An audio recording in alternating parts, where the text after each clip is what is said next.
Support for this podcast comes from Frito-Lay in the 2023 Snack Bracket Championship. The Frito-Lay Snack-It Challenge is underway, and fans are voting on their favorite snacks to crown champion. We're talking about prime-time matchups between the best 64 snacks in the land. Will Ruffles Ridges reign supreme? Can Doritos defend their dynasty? Or will Smart Food use their smarts for a surprise upset? Only you can decide. Get in on all the action for a chance to win up to $1,000 or a year's worth of snacks. Let your snacks be heard. Just go to fritolaysnacket.sbnation.com to vote and enter for a chance to win. No purchase necessary. Sweepstakes ends April 3rd, 2023. Void where prohibited. Year's worth of snacks awarded in the form of 52 coupons, each good for one bag of chips. See official rules at fritolaysnacket.sbnation.com.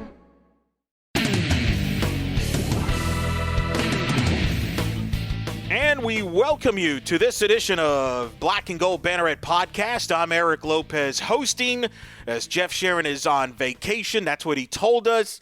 I personally think he's trying to be part of the group that includes Alex Rodriguez and Bradley Beal to buy the New York Mets, and he's just not telling us. Nonetheless, he's not with us on this episode, but who is joining me is Brian Murphy, which means, Murph, you're not part of that Mets group that's trying to purchase the Mets, are you? As a sports writer, I don't think that's possible. I mean, a very select few of us have enough money to buy a ticket to a game, much less go forth into an ownership group. That's true. So good luck to whoever purchases the Mets on that. Plus, why would you want to be involved with them? But that's a whole other. I mean, it's whoever's gonna purchase the Mets. It's gonna be a hedge fund manager, and so have fun with that because I'm sure they'll definitely look out for the club's safety. That's true. So while Jeff figures that out and maybe he's on vacation on location getting rained on, coming up on this Black and Gold Banneret Podcast edition, we'll talk about conference games only in college football. Is that where we're headed with the American Conference and UCF? We'll discuss that. Of course, we're going to be joined by Cindy Ball-Malone, the head coach of UCF. Some big news and great news for UCF softball late last week with the announcement that seniors Alea White, Kyra Klarkowski, and Jazmine Esparza will be back to the Knights in 2021. I'll talk to Coach Ball-Malone about that and the outlook for UCF at 2021. In fact, me and Murph, we're going to do a little bit of a skeleton look at the depth chart for baseball, softball, which could be very promising for 2021. That'll be up later, plus Ask Banneret questions, including how's Mackenzie Milton doing? That's one of the questions on Ask Banneret. We'll talk about that among other tidbits, but that's all coming up on this edition of Black and Gold Banneret Podcast. Of course, you can listen to us on your favorite podcast devices. Make sure you subscribe to our podcast and, of course, leave us a great review. Tell us how great we are. And then also, of course, listen to some of our previous episodes. We've had some great guests on recently, of course, including Warren Creval of Philadelphia. They have advanced to the knockout stage in the MLS, so that's good karma there, and among others. Check us out on our wherever you are as far as the podcast is concerned. And, of course, you can follow us on social media on the Black and Gold UCF_Banneret on Twitter. And, of course, we're on Facebook as well. All right, Murph, let's begin, obviously, with some news that obviously happened as well late last week, but could have obviously really begin the trend. And that was, of course, the Big Ten and the Pac-12 announced late last week that they were going to go conference only for a football schedule and really probably all their sports in the fall. That was the decision that was made for them. There's been reports that the ACC will probably follow suit. However, nothing official from the ACC in that regard. The SEC, nothing official. Greg Sankey has been on many sports outlets, including the Paul Feinbaum show recently, saying no official decision on the SEC and what they're going to do until the end of this month. Obviously, the reason why we bring this up, this affects UCF and probably the American Conference. UCF was scheduled to play North Carolina to open the season on September 4th, and, of course, had a trip to Georgia Tech. But as you tweeted out, Murph, when all this was coming out late last week, I wouldn't be making any reservations if I was a Knight fan of those games, wouldn't we? Right? Yeah, well, I guess what's funny is, we all thought, because the reports came from very reputable sources, insiders in college football, that it was just a fait accompli and that at some point that day or maybe the next day the ACC would announce something. And to which they haven't. I guess if you still want to cling on to the sliver of hope that UCF might still host North Carolina and might still travel to Georgia Tech, I guess you still can at this exact moment because it's not official. But it doesn't take much tea leaf reading to know that it's going to be official soon. It's just a matter of when, and we're going to be most likely playing, at the very most, conference only schedules throughout college football. I think mostly because of the cut, and certainly they say cut down in travel. Kind of, it's more about conferences having their own way of testing athletes and handling athletes with the coronavirus. And so when you've got athletes from different conferences matching up, you might have athletes under different testing regimens and really not being looked at as the same. And so I think in a matter to uniform everything, they want to just keep the contests between athletes of the same conference. And I think that's kind of what's driving this most of all. Yeah, and it's control, right? And we've seen this in the MLS. For those that have followed, the MLS has had to do some rescheduling due to some positive tests and tests taking a little longer. So they've rescheduled around the tournament. So by doing a conference-only schedule, the conference has complete control. In other words, the schools that are playing each other, they can go through the conference. I'm sure the conferences would have a protocol by the time the season, in theory, would start. It also buys them time. If they want to push back the season to October, let's say, they can do that with a conference-only schedule. Heck, let's say things don't work out in the fall and they decide, hey, let's play in the spring. You could do that with a conference-only schedule. The problem with a non-conference schedule is that's a lot easier said than done. You can't just do that because you got to go through multiple parties, and that gets very complicated at times. So I think that's why that decision was made. It's not, I know people were taking shots. Well, how can Maryland not play, a team in state but can go to Nebraska? I don't think it's about that, and I think they would be the first to admit that. I think the interesting thing about the ACC, I think the UCF will not end up playing North Carolina and Georgia Tech. I think the ACC and the SEC, there's a scenario that I see in talking to people that work in the SEC, I've talked to in the ACC. A lot of the chatter has been, what about the Florida State game, for example, ACC versus SEC? There's 4 rivalries between those two conferences: Florida State, Georgia Tech, Louisville, Kentucky, Clemson, South Carolina, that under a conference-only schedule would not be played. So I think those two conferences in particular might still have conversations about, well, maybe we'll do a conference schedule, but also allow one non-conference game, so those rivalry games could get played. In fact, as somebody pointed out to me in looking this up, Mississippi State, for example, was scheduled to play NC State this year. North Carolina was actually going to play Auburn following the UCF game. So, in theory, you already have 6 ACC versus SEC matchups that, in theory, you could play. And then it's a question of, what do you do with the other teams in the leagues? And, of course, there's the Notre Dame factor from the ACC standpoint and how do they fit in on this. And then you have some factors where the Big 12, I think there's like 3 or 4 matchups where the Big 12 plays the SEC and the ACC. So what I'm saying is I think there's still a chance that those conferences may try to figure out a way to make those games happen, because it does make sense, doesn't it, Brian? If you're going to play a season like Florida State, for example, that's a 2-hour bus ride. I mean, that's a lot safer than Florida State going to Chestnut Hill to play Boston College, even though they wouldn't this year. But you get my drift. So I do wonder if those leagues maybe try to figure that out. The bottom line is, regardless, none of that is good for UCF. I don't think UCF will play any of the ACC teams under any scenario. So let me ask you this. Do you see any scenario where the American Conference does not play, does not at least announce or basically try to play a conference-only schedule? Do you see any scenario where the American Conference teams would be allowed to play a non-conference game? No, and it's just from what we know already. Like, the American Conference isn't going to be some sort of rogue actor here. They're going to follow the cues and leads set for them by the bigger conferences. And 2 of those dominoes have already fallen, right? And I think it only stands to reason that we could expect the other big conferences, like you mentioned, the SEC and the ACC, to follow suit. And then from there, the AAC will fall in line. And so, no, I don't think we'll see them face, FIU either. And so now you're looking at, well, when would the season start? If it would we start it in late September at ECU, which has its own issues right now. if anybody's not paying attention to ECU athletics. But no, I don't think there's a really just today. I don't really think there's a way in which the AAC will say, yeah, we see what's going on with conferences canceling non-conference competition, but we're going to forge ahead. We're going to play like this FIU game. We're going to try to make it up somehow. Like, no, they're not. They're going to fall in line with the rest of them. It's just about when these other conferences make their formal decisions, which is coming up here. And obviously it's got to be in less than 2 weeks, because in about 3 weeks from now, we've got camps opening.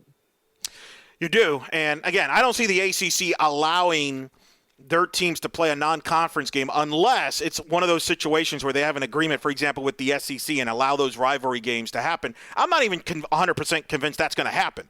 I could see a scenario where there's too many egos there, and at the end of the day, they're like, all right, we tried. We're just going to go conference only. And there is something to be said. You could argue, if you're a rival, do you really want to be playing your rivalry game this year if you can't have fans in attendance or if you have limited attendance, right? So I don't know what's if you're UCF, yes, obviously it's disappointing that you lose the North Carolina game. But I wonder, Murph, if you couldn't play this game, or if you did try to play this game but you couldn't have anybody in the building, did you really lose anything if you're UCF by having this game not be played and maybe pushed back down the road? No, because haven't we seen this before? Yes, we have. The last time UCF was scheduled to play North Carolina, a hurricane kind of decided to get near the Carolina area and decided, we're not going to play that game either. So maybe we shouldn't be playing North Carolina in football anytime soon. I'm just saying, Murph. I do not. By the way, I do not buy any suggestion that there is a quote unquote curse around playing Georgia Tech and North Carolina. There's been some really bad luck. Okay. But no. UCF would stand to lose if the game is played, because if the fans can't be in the stands, if they can't get any fan revenue, then what is UCF doing? That's a major driver for them. So if they can't, it really is, as Danny White has said multiple times, if they can't have fans, then they're really going to lose a lot of their revenue money, and so that controls everything right now. And so no, I can't see them playing that game. We know. We've talked about this on the podcast with Jeff before too. Like, we are skeptical that there is a season, writ large, but certainly non-conference just seems like dead on arrival. We're just sort of waiting for the doctor to call it. Yeah, and you're right. We've been trying to be pretty honest about this, and I know some people don't like to hear that, and hey, I don't like to hear it either. I'll be honest. But it is what it is, and we try to be keep in front of what's going on. It's a very serious situation, and that's just reality. So I tend to agree. I think it's not going to get played. Now, here's my question now. Let's assume that they try to play this conference-only schedule with the American either in the fall or in the spring. Because, again, I think that's one of the reasons why they did this and why I don't think it's a bad idea, because it does give you that option to be flexible. If you can't play in the fall, you try to play in the spring. I don't buy, by the way, because I know some people are like, spring is undoable. It can't happen. It's impossible. I think that's a bunch of nonsense. I think that's a lot of grandstand talk. You're going to tell me that if a TV network comes to you like, hey, we'll make room, we'll play you, we'll pay you to play football in the spring, you're not going to take it? Sorry, I'm not buying that. So I think that's still an option. I'm not saying it's a great option. I'm just saying it's an option. But with that being said, do you think that the conference schedule should stay the way it's currently is at? Like you mentioned, UCF under that scenario would be opening up at East Carolina. Or do you think that they should just blow it up and do a new conference schedule? And if so, do you have a preference on how to do it?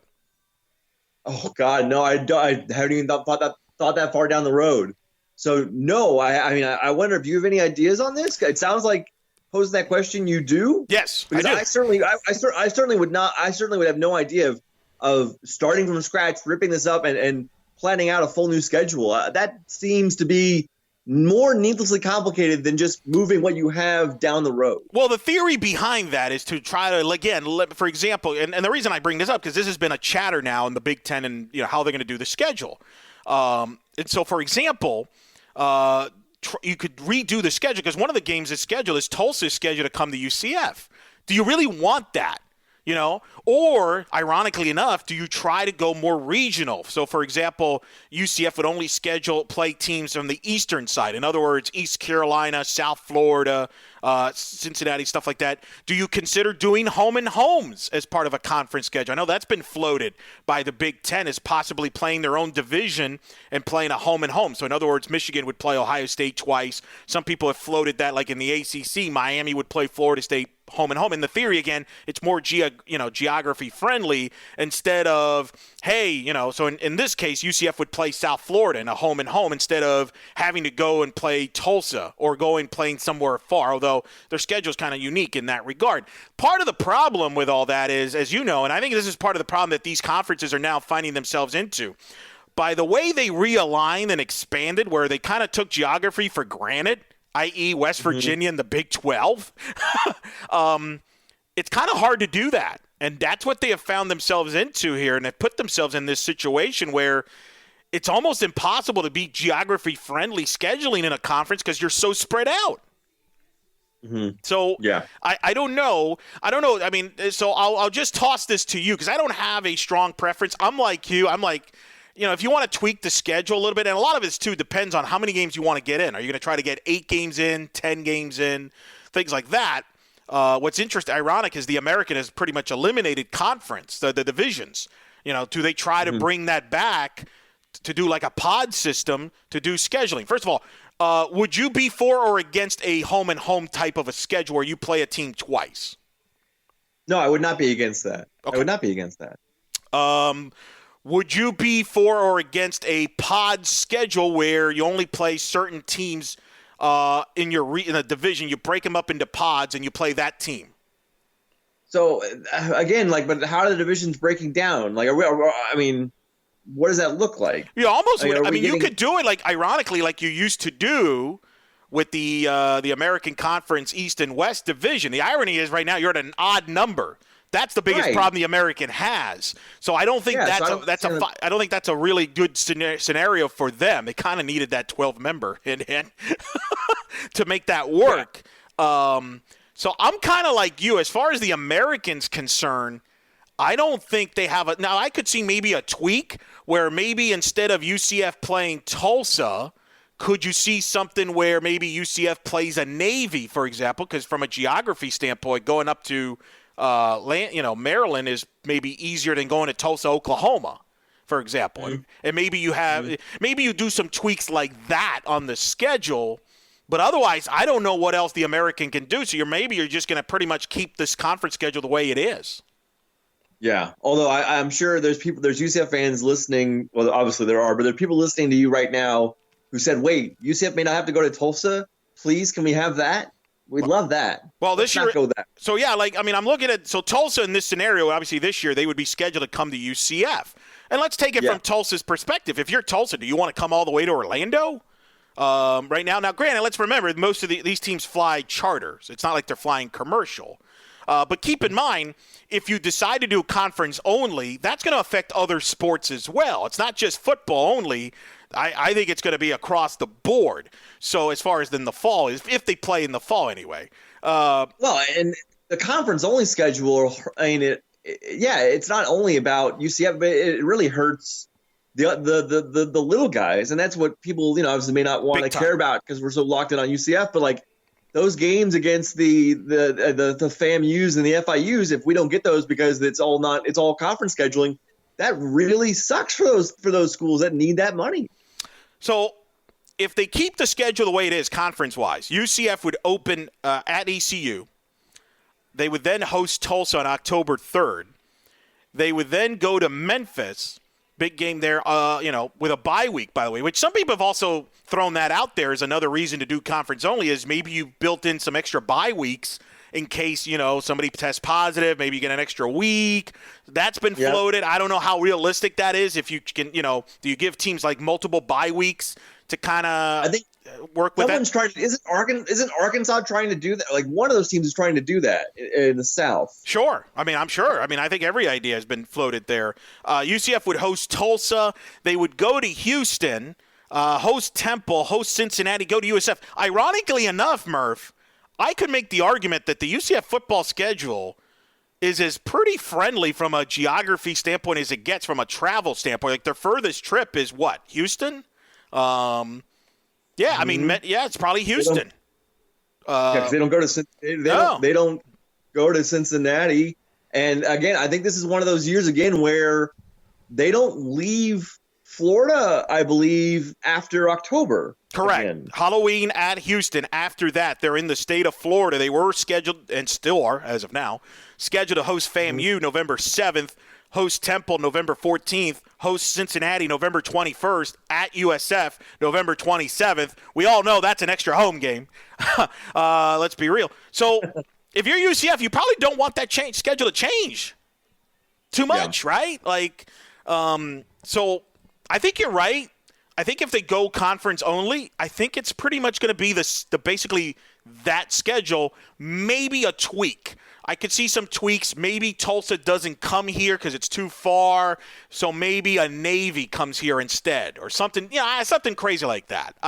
Maybe a tweak. I don't see a drastic blow-up schedule necessarily that will happen, and we'll see what the other leagues do when it comes to all that. From a conference schedule standpoint. So we'll just have to wait and see. One quick point before we move on. Obviously, the Ivy League kind of got a lot of – we talked about this a lot last week about how they started this by canceling fall sports and moving it. Possibly they'll try to play in the spring. The Patriot League has followed. I've been told there will be 2 more leagues that will follow suit with an announcement this week. I think they're in the smaller conferences in the Northeast. And I think there's going to be a lot of conferences that are going to do that. Now, and I know Jeff's been one of them on social media, and a lot of people want to take the shots at the big league, power leagues. Like, well, they're able to turn it off, but you power leagues, what are they doing? Well, I think it's to put it in context. The leagues like the Ivy League and the Patriot League don't make money out of football. In fact, they probably lose money with football, whereas the power conferences and I would say even the American make money from football. So it's not as easy to say, all right, we're going to pull the plug right now in July. I mean, can you imagine, Murph? I mean, imagine if you knew a job you make in the fall, you're making millions of dollars. And I have the same job, but I'm not making millions. I'm losing money. It's a lot easier for me to quit that job than it is for someone like you to quit that job in that scenario. So I think it's unfair to kind of point at the Power 5, like, why haven't you done what the Ivy League or the Patriot League's doing?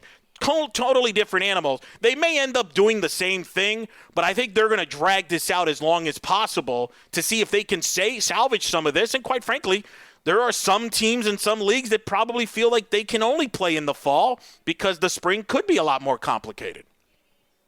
Could be. It's going to be complicated for everyone. Yeah. This is something that it's more of a win than an if right now. But when this happens and we get moved to the spring, it's going to be hard for everybody, and we're all going to have to adjust, and it's going to be hectic and manic, and a lot of ADs are going to lose a lot of sleep, and we don't know what's going to happen. But look, we haven't had firm answers on anything about anything in America for about 4 months now. So we just, again, it's one of these things where, like, we sort of are still we're still writing it out. I think we understand what the most likely scenarios are, but the fact is that we still don't know, and we're sort of reaching the end of the rope here, the end of the road as far as decision time in terms of fall sports. But it could still go either way. But it doesn't look good right now. Certainly, it's not optimistic. But you never know, and that's why they're going to wait it out. I don't expect any cancellations from these leagues till very late. Like, I think we're headed for the next step is probably, if things don't change and drastically improve, will be a delay. Would you agree with that? That's what we'll probably hear is a delay. Like, they'll still try to play in the fall. They might announce a conference only schedule, but I don't think they're going to say, all right, we're done. We're going to see you in the spring. I don't see that happening anytime in the next immediate future anyway. No, they would ask for a delay, which again, we talk about, losing those non-conference games in the middle of the year. Those non-conference games then would create bye weeks. And also, like, could you finagle it where, now we're playing, those pre-New Year's Day bowl games, we're playing them after New Year's Day because we've created another open week to the season. Like, everyone sort of takes 2 weeks back. Right. And we play into middle of January. Like I see that as being a possibility too. So I agree with you on that, by the way, and I'm surprised nobody has brought that up as a possibility of maybe football being played over 2 semesters. By the way, and I understand that could cause a little bit of issue with schools, but like again, like if football is still king, like they're going to want to do its best for the football program kind of first. And I mean, we know that's true because if it wasn't, we probably would have already shut the season down already. Right, and that's the difference. That's the difference between leagues like the Ivy League, the Patriot League, and leagues like the SEC, the American, the ACC. That's the difference. And I want to double back on I was trying to guess on the team that wants to move its season up. It's Oklahoma. So Oklahoma is scheduled to open its season on September 5th.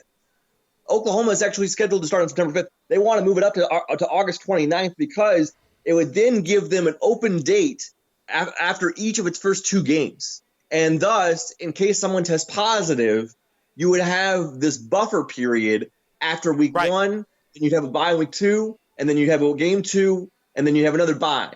So they want to create this buffer. And so this is the only program I've heard that wants to do that or is considering doing that. Yeah. But if we do have a non-conference season, like that's something that could be looked at as well. There are so many possibilities and permutations here, even though we only have like a few weeks left before the rubber really starts meeting the road here.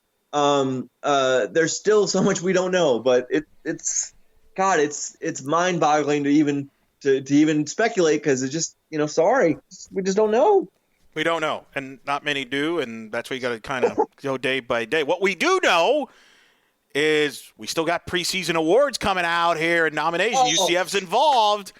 Regardless, whether we don't know when we're going to play, but we do know once we do play who's what. Because, for example, it's been announced here that Dylan Gabriel has been named to the Davey O'Brien watch list. Richie Grant has been named to the Banneret Award watch list, which goes to the best defensive player. Davey O'Brien's the best quarterback, obviously. And then a bunch of UCF guys, Aaron Robinson, Otis Anderson, and who else? Oh, Cole Schneider.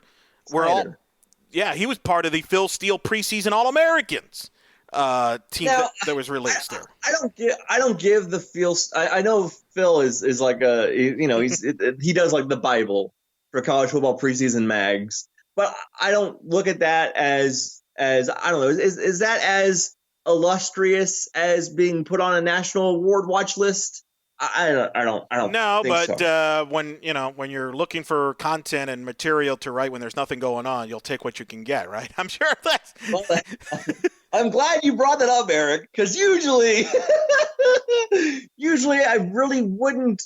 I mean, yeah, you want to tweet out and acknowledge the guys who get on these preseason watch lists, but most of this, I mean, they put so many guys on these watch lists, it's dizzying.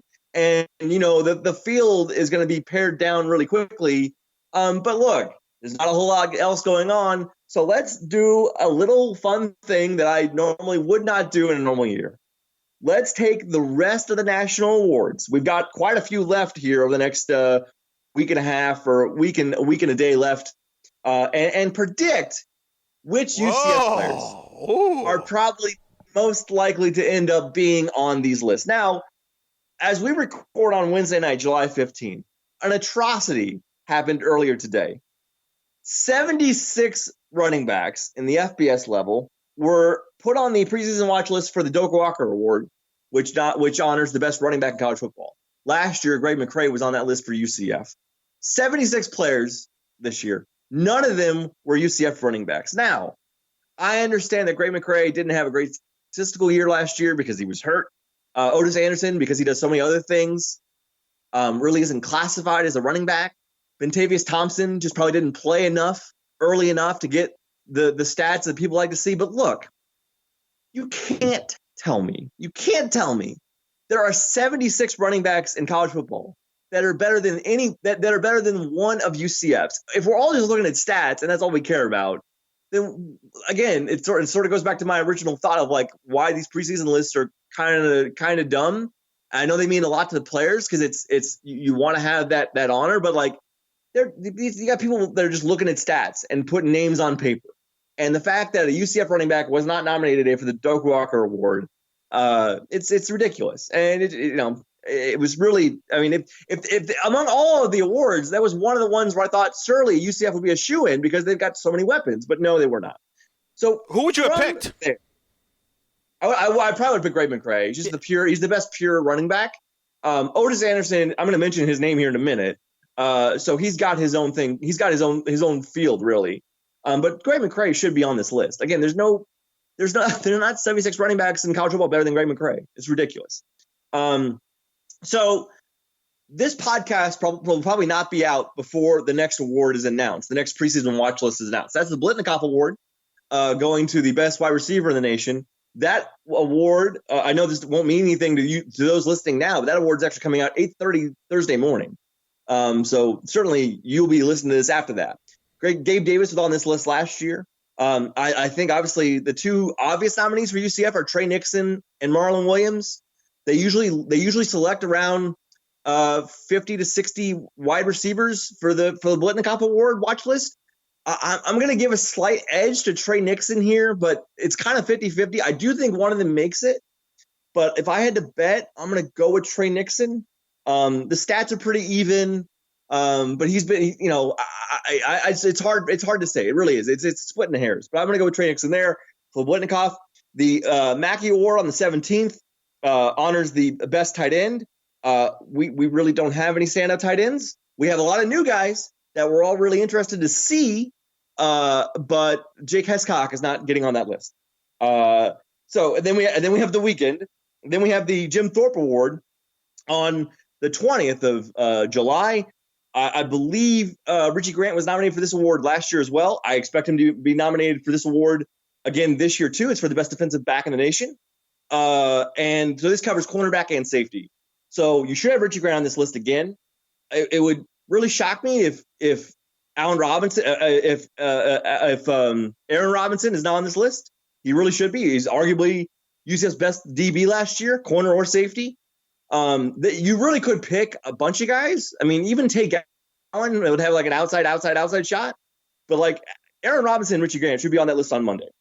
The Outland Trophy goes to the best interior linemen. So you're basically looking at offensive linemen plus defensive tackles mostly. Cole Schneider should be a lock.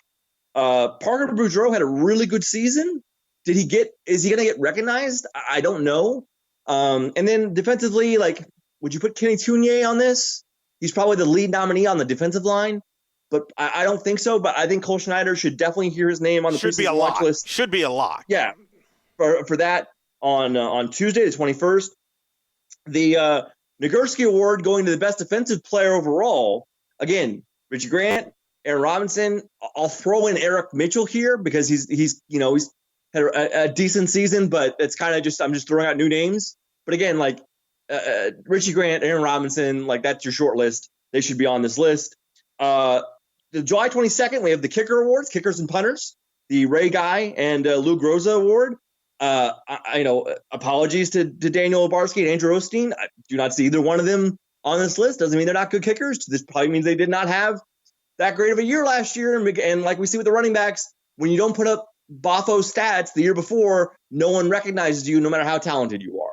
So that's probably a pass on. Right. And, let's be honest, you got to kick a lot of field goals. You're not going to win that award by kicking extra points. That's true. This offense is too good for basically Daniel Obarski to get his due. That's correct. And so then on Wednesday, we have a couple more awards. We have the Horning Award, which is going to the most versatile player in college football. Eric, I will bet $1,000. I will bet whatever's in my bank account, which is actually more than $1,000. I'm happy to say. Holy oh, I just cursed. That Otis Anderson's going to be on this list. Let's leave that curse in there. Don't edit that out. That's great. Otis Anderson's definitely going to be on this list. I mean, there probably aren't 10 better, more versatile players in college football than Otis Anderson. Like this list is probably going to have a bunch of names on it, like 50 or more. Otis Anderson should be one of the first names that comes to mind. So yes, he didn't get looked at for the Doak Walker. He's going to get looked at for the Horning Award. There's no doubt. On that same day, Thursday, the 23rd of July, is the Werfel Trophy. This goes out to the player that exhibits the combination of athletic achievement, academic achievement, and community service. Now, I don't have a really clear nominee, but that's because Jordan Johnson has graduated and Anthony Roberson has transferred. Those two guys were like they were the mantle bearers for everything that was good about this program. And so now they're gone. I think we're waiting to see someone sort of fill their shoes in a very public way, very outward way. I don't know who that's going to be, but it's, you're going to see someone emerge, but I don't think you're going to see anybody on that list because there just isn't anybody obvious. And then lastly is the Maxwell Award, the best defensive player in the nation. There were 80 players nominated last year. AK was one of them. That's on Friday, July 24th. You could put Otis Anderson on this list. Certainly, Dylan Gabriel should be on this list. When you're nominating 80 players, Dylan Gabriel should be on this list. And they probably could leave Greg McCray and Otis Anderson off, the wide receivers too. But like Dylan Gabriel's a lock. So you've got a lot of UCF guys coming up here in the next week that we're going to see on preseason watch list. I guess the only thing that we can take away from this is that I hope somebody wins these awards. Maybe they aren't UCF players, but I hope someone does, because that means that we will have a football season preceding it. Oh, very well. Very good. There was two things I enjoyed about that. First of all, we were talking football. Yeah. We were talking football for a change. That was number one. And then number two, you cursing. I did. Look, that was and look, I mean, it wasn't a Jeffrey Higginson moment, which was just pure unadulterated joy. Yeah. But that is just me being me. This is that's just me being me. So I don't know. Maybe we'll edit that out, but I hope not. Let's just make it simple. I mean, come on. We're all grown-ups here. Well, if you would have been around me last Thursday, you would have heard me cuss out too. Excitement of joy when we got the news that Alea White, Kyra Klarkowski, and Jazmine Esparza were coming back to UCF softball in 2021. Coming up next, I'll talk to the Knights head coach, Cindy Ball-Malone, about that and how 2020, a look back at the 2020 season, and really how she's got into the sport of softball. That's all coming up. And then later, Ask Banneret. We get to ask some questions, including a tradition unlike any other returning. Sam Unger asking Brian Murphy some big baseball questions. All that and much more on this edition of the Black and Gold Banneret Podcast. Today's episode is brought to you by Cars.com. With over 2 million vehicles and 50,000 more added every day, Cars.com will match you with the perfect car for you, your budget, your life, your style. And if you're ready to say goodbye to your current car, Cars.com will get you an instant offer to cash it in. Just start by entering your license plate and get matched with a local dealer who will write you the check. So whether you're looking to buy or sell, just go to Cars.com. It's magical. And welcome back to the Black and Gold Banneret Podcast. Eric Lopez alongside Brian Murphy. Well, as we mentioned earlier, big news out of UCF softball last week. Senior pitcher Alea White, alongside center fielder Kyra Klarkowski and Jazmine Esparza, was announced by UCF that they will return for the 2021 season. Of course, they were seniors that got the extra year of eligibility that was voted on by the D1 Council earlier this offseason. I had a chance to catch up with Coach Cindy Ball-Malone, who's had a lot going on. She just gave birth to a beautiful baby boy, 3 kids now. Now, of course, dealing now with an expanded roster as a result. It's just about every starter returns for UCF, and a year that they were at 21-5-1, and we're in the top 25 in the mix of having one of those magical seasons before the season came to an abrupt end. I talked to Coach Bear about having Alea, Kyra, and Jazmine, 3 starters, 3 seniors, back on this team for 2021 to go along with the nucleus that they've built with some of the youngsters like Shannon Doherty, Georgia Blair, and, of course, Justine Molina. You had Jada Cody, and, of course, on and on, G. Mancha. Great deep pitching staff. Big rosters, which everybody in softball is going to deal with in 2021. I talked to Coach Ball-Malone about that, and plus the flexibility that she has on her roster and her team, and coming maybe – kind of part of that shows with her coaching staff. And how did Coach Ball-Malone get into the sport of softball and into coaching?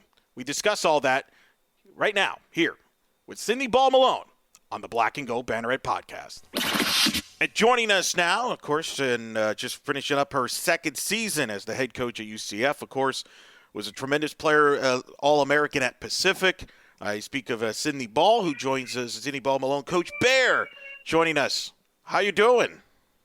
I'm great, Elo. How are you? Doing all right. Obviously, some great news, some positive news, which was very exciting to see last week, where obviously it was announced that Alea White, Kyra Klarkowski, and Jazmine Esparza would be back for the 2021 season. Just talk about those three seniors coming back and kind of that process, because I'm sure when the season came to an abrupt end, there was a lot of questions and uncertainty whether they would even be back or not. And for people that don't know, a lot of times softball players have plans after softball that they make even during the season. What was that whole process like? And when you found that they were coming back, you had to be excited.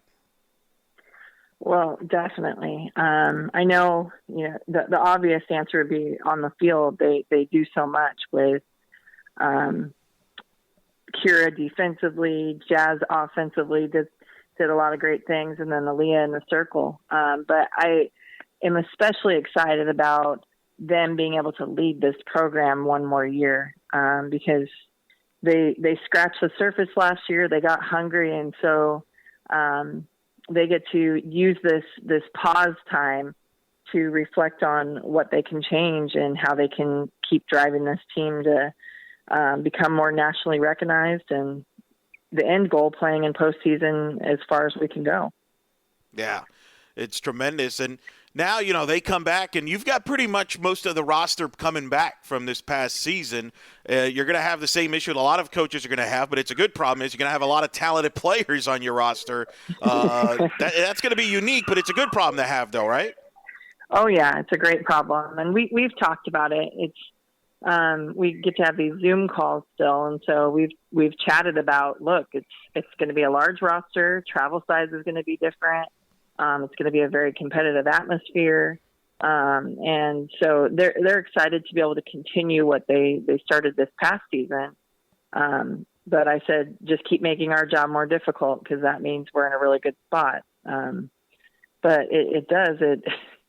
You kind of think of, okay, we could look like this, and then the next day we drop a new roster or a new lineup, and it's all right. We could look completely different and still be really good. So it's a great problem to have. And I feel like with your style of coaching, seeing you now for the 2 seasons, you're one of those coaches that could probably actually, can really know how to handle a big roster. You like to use your bench. You like to use matchups. You like to create competition internally to keep everybody sharp and bring that internal competition to bring the most out of them. I feel like you're one of those coaches that can figure out a big roster and can actually and is, can really, really adjust to it. I think it does play to our advantage as a coaching staff, because we do a really good job of not only managing them as players, but, giving them the attention they need as people. And so it's exciting to see that. We may have some travel limits, which could change some things, and having a large roster and leaving people at home is going to be a new situation that we're going to be dealing with. And, it's fun though. It's fun to have that, like you said, that competitive environment. It makes us all better. It keeps us, I like how the Vanderbilt coach once said, you have to pay rent to stay here. And so I feel like we live that out every day. And it's great for them to learn that too for the future, because that's what the workforce is like. And so it's going to be exciting. I would be lying if I said that I'm completely ready for it, because there are new challenges coming. But I do think it does play into our advantage of having our roster come back, or most of our starting lineup come back from last year, and then adding some additional freshmen and whatnot this year. So it's exciting, but it is definitely something that we have to continue to learn and develop and go from, each day. If you've had a chance to reflect on the 2020 season, what jumps out to you? You were 21-5-1, ranked in the top 25. You were really in the mix of having one of the best West Coast trip that the program has ever had at that time, and you were getting ready to start conference. If you've had a chance to reflect, what do you take from the 2020 season that you'll carry over to 2021 and beyond? Well, I think what's neat for them is, our team, our program has always done very well. We've been strong. We've been in postseason. Prior to me even getting here, you know, we've had some big wins. But I think the big thing for our program is doing it on a consistent basis, right? And then once we get into regionals, knowing on our own that we can continue to keep going and we are supposed to be there. And it's not just we took one from this team and we took one from that team. It's they're trying to take one from us. And so, you know, prior to that California trip, we had won some good games. We had stayed in tight with some good teams, but we still needed to win those games that I knew we had potential of winning. You know, player for player, we may have been better, but we just didn't have the experience or that thought process, that mindset. And so in this off time, we've really been focusing on that because California, it opened up a new beast. We were put in some awesome situations, watching them compete after the Michigan game against UCLA. You know, it's a night game. They've got a big crowd and competing. I think we had an opportunity to win that game with one swing 3 or 4 times. And so once they saw that they can compete with the number one team like that, and we just continue to get stronger. And then now we've realized, oh, wait a minute, we're supposed to be here. People are fearing us now.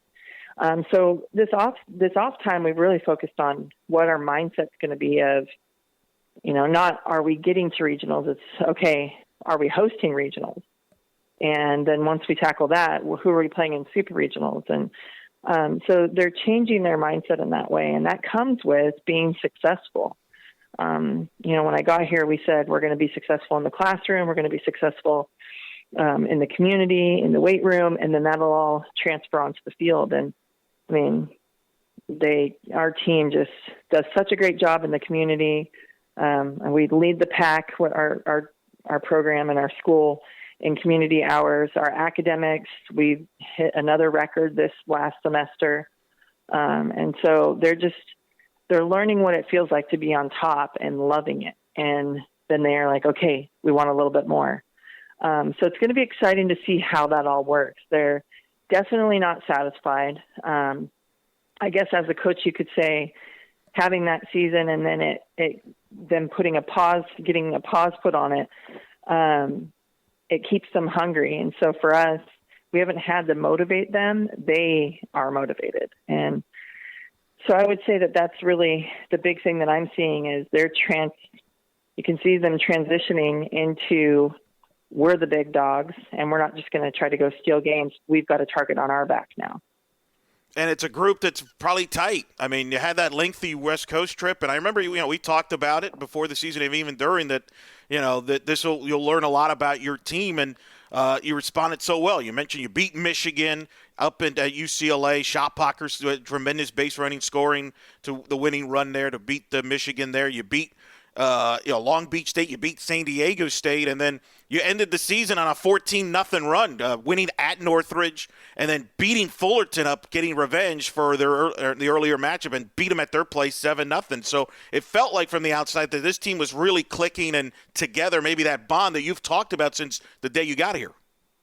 Oh, yeah. That trip really made it come out, right? We rented 2 houses on the beach, and you think, oh, that's so cool, but you know, you've got about a party of 33 in 2 houses for a week. You're around each other a lot. So, but it was, I mean, they just loved it. They wanted more of it. And, you know, the winning just was like the cherry on top, but it's like you said, they're a close team. It's a very unique situation in that they want differences within our team. They love them. They thrive off of them. And they want people to bring different topics to the table, and they love the judge-free zone, and they think that's what makes us great, and I truly believe in it too. And of course, your offense this year hit 310 offensively. You were setting records offensively. You're on pace. Scoring runs in bunches. Shannon Doherty, a freshman, hitting 443 to lead your team. Carissa Ornelas in her second year, making a big jump, hitting 387. Jules Wilson hitting 321. Justine Molina, who you know well from Boise State, coming in hitting 319. Jada Cody, who had a big West Coast trip, 315 average. Georgia Blair, 302. Just talk about your offense in year 2 and making that big jump from year 1 to year 2. Were you even surprised by the big jump that your offense did? Because it was a learning curve that first season, and it seemed like all the players were on the same page in year 2, and, man, it took off. Yeah. Well, it's funny because I don't even know if those numbers are as true to what we were doing. That week in California, we talked about how successful it was, but we prepared for, ladies, we're going to strike out a lot this weekend. They were going to strike out a lot this week, and we may strike out 3 times in a game and still be successful and win the game because we faced like 5 All-Americans that week throughout their careers. And so I think those numbers could probably be even higher, which is crazy. But I think our strikeouts doubled just in that week alone for facing some of those pitchers. But I'll go back to I've always had a pitching background. And so having success offensively in 2018 with the team that I coached, it kind of like brought to light of, I look at offense from the pitcher standpoint. And so it's not a ton of technical stuff, so to speak. I mean, we do focus on those things. And so coming in last year, I got to witness what that looked like in years past for myself of transitioning the hitting mentality and the mindset. And so coming in last year, it wasn't a race. It wasn't, I told them it's going to take time. And for the seniors, we didn't try to touch them too much as like trying to change too much. It was, okay, how can we be most prepared for the pitchers we're going to face this week? But for those juniors, sophomores, and freshmen, it was, all right, we're going to put you into this, and you may see more results in the next couple of years. So to see it happen, that just adds the buy-in from the team, which is awesome. But I mean, like you said, there were some surprises. Justine Molina, since I recruited her back when she was a sophomore, she was my defensive specialist, and all of a sudden she comes out and is player of the week in her first week and out, hitting 500 with 10 RBI. And I'm thinking, and this is my defensive player, what the heck? But hitting's contagious. And I think when you talk about Georgia Blair and Jada Cody and Justine, and I mean, you mentioned a lot of names, Jules, Shannon, and Carissa. I mean, if one's not on, the other one's on, and then they're challenging each other because they're competitive and they want to compete and perform for their team. So, but I also think it has a lot to do with our great pitching staff. They see live pitching almost every day from 2 people from off of our team, and we kind of have like a rotation going. So the better your pitching, the better your hitters get to face, and then which makes sense that they would have the success that they had. And I am excited. We've got some successful freshmen, and then having the experience that our team had this past year offensively, they know now, it works, and we're going to continue to keep doing it. And I think they're excited to see the mindset that they've built in the last, for some of them, 2 years to bring to this next year. You mentioned in an interview you did recently where you brought Justine Molina, obviously, and G. Mancha. You knew them from Boise State. They were a big part of your success there in turning around that program. But you even talked about bringing in players like them, like that there was the elephant in the room that, when you bring in a player transfer that, hey, that could cause some issues internally and things. And you said it didn't, that the veteran players, the leadership, they took them in. Was that the turning point for you where you saw that, hey, the culture that we've built here that I've been telling the players about, that's the moment where I knew it was working because there was no issues. I mean, that could have easily caused some issues, but it didn't at all. It was all embraced and it fit. Yeah.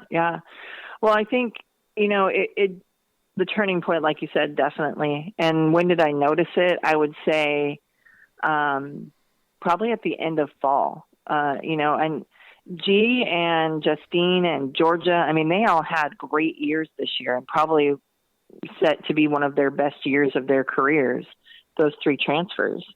And they'll say it's because they felt comfortable here. They just got to play. They didn't have to worry about, the stuff that's not going to help us win. And that goes back to our leaders, those 3 girls that are coming back, the 3 young ladies, Jazz, Kyra, and Alea.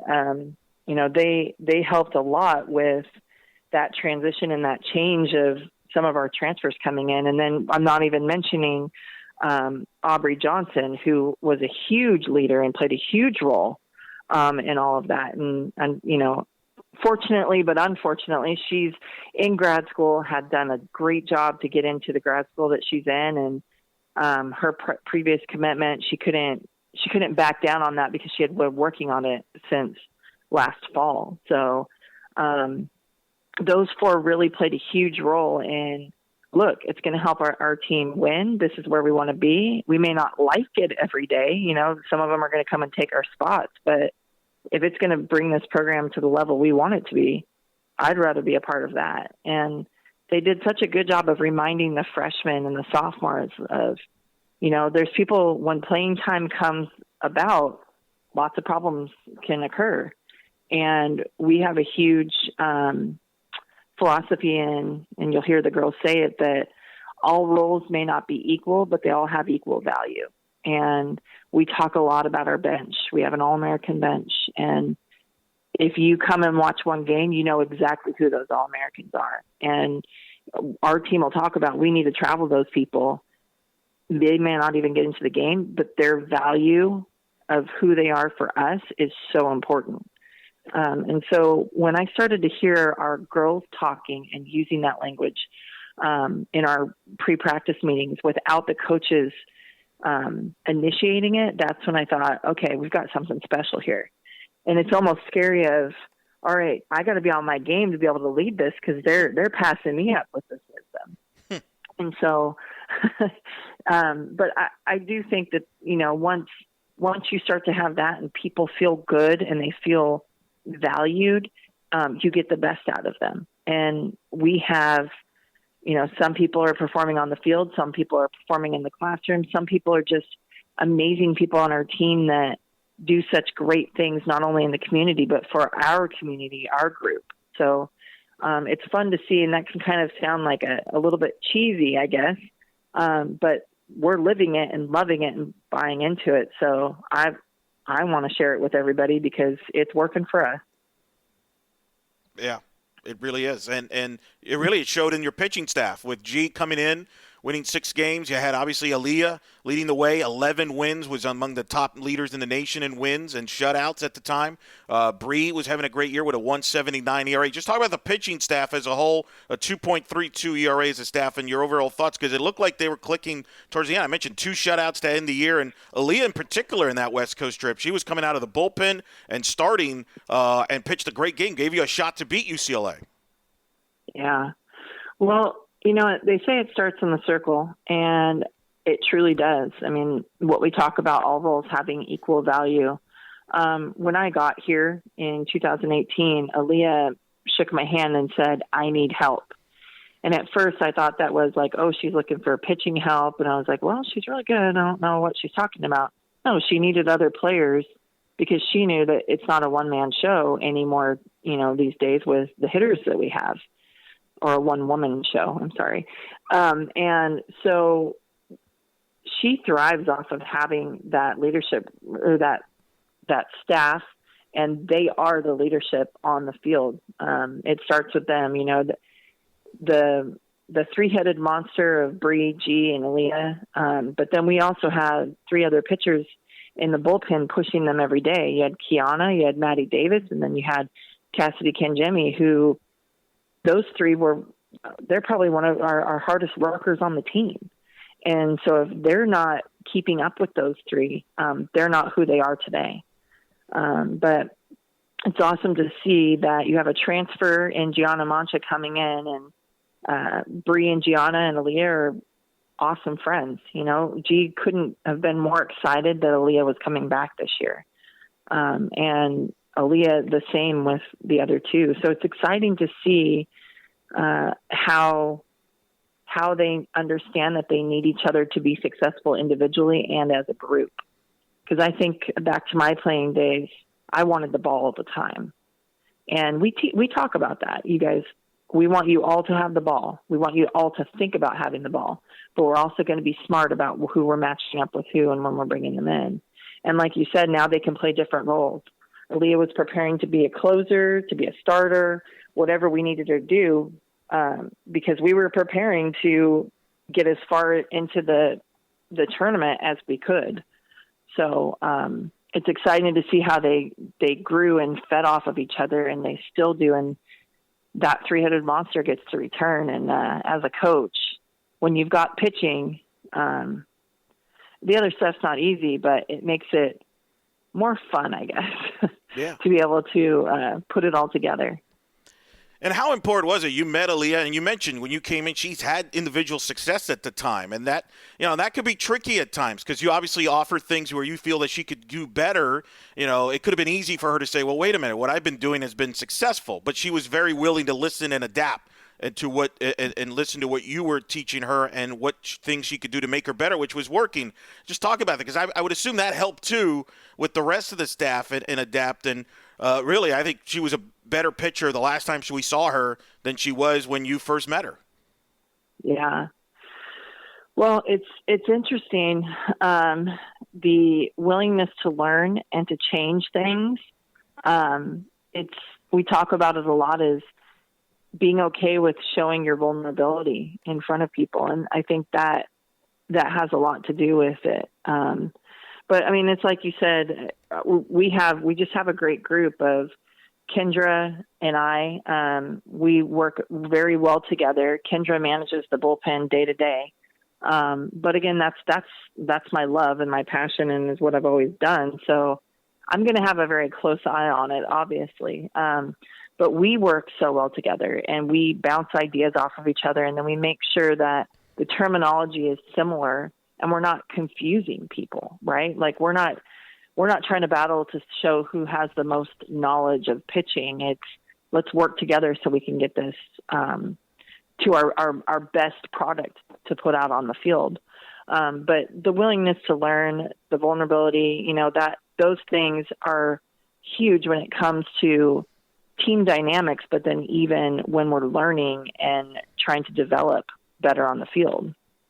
So I would say that had a lot to do with it. But I think too, you have an ace in Gianna Mancha, an ace in Alea White, and now I was very concerned of, okay, we're going to bring these people in, Justine Molina and Aubrey Johnson, like how are, and I'm talking about this openly and freely because that's how we approached it. We didn't hide from it. We had the uncomfortable conversations.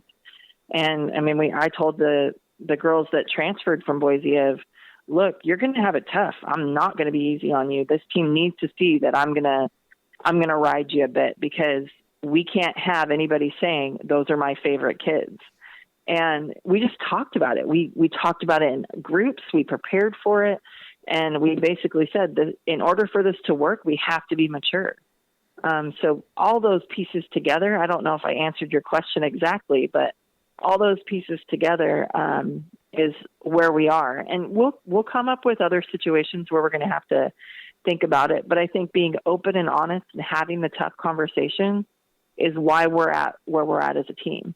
Yeah, no, I think that makes a ton of sense. And, for her standpoint, like I said, she was having a great year. I mean, who knows what it would have ended up, but I think she was going to be in the mix for pitcher of the year and was going to earn a lot of accolades the way she was throwing when the season shut down. We're speaking with Cindy Ball-Malone here on the Coach Bear. And, like I said, I think it's a credit because she is definitely a better pitcher today than she'd been prior to your arrival. And I think it's a credit to both of you to make it work. And really, I think, and learning about each other, how long did it take you to kind of feel comfortable with the players you inherited? Because when you got here, you had an inherited roster. There's a learning curve of knowing what they're like and how each player ticks. Everybody's different.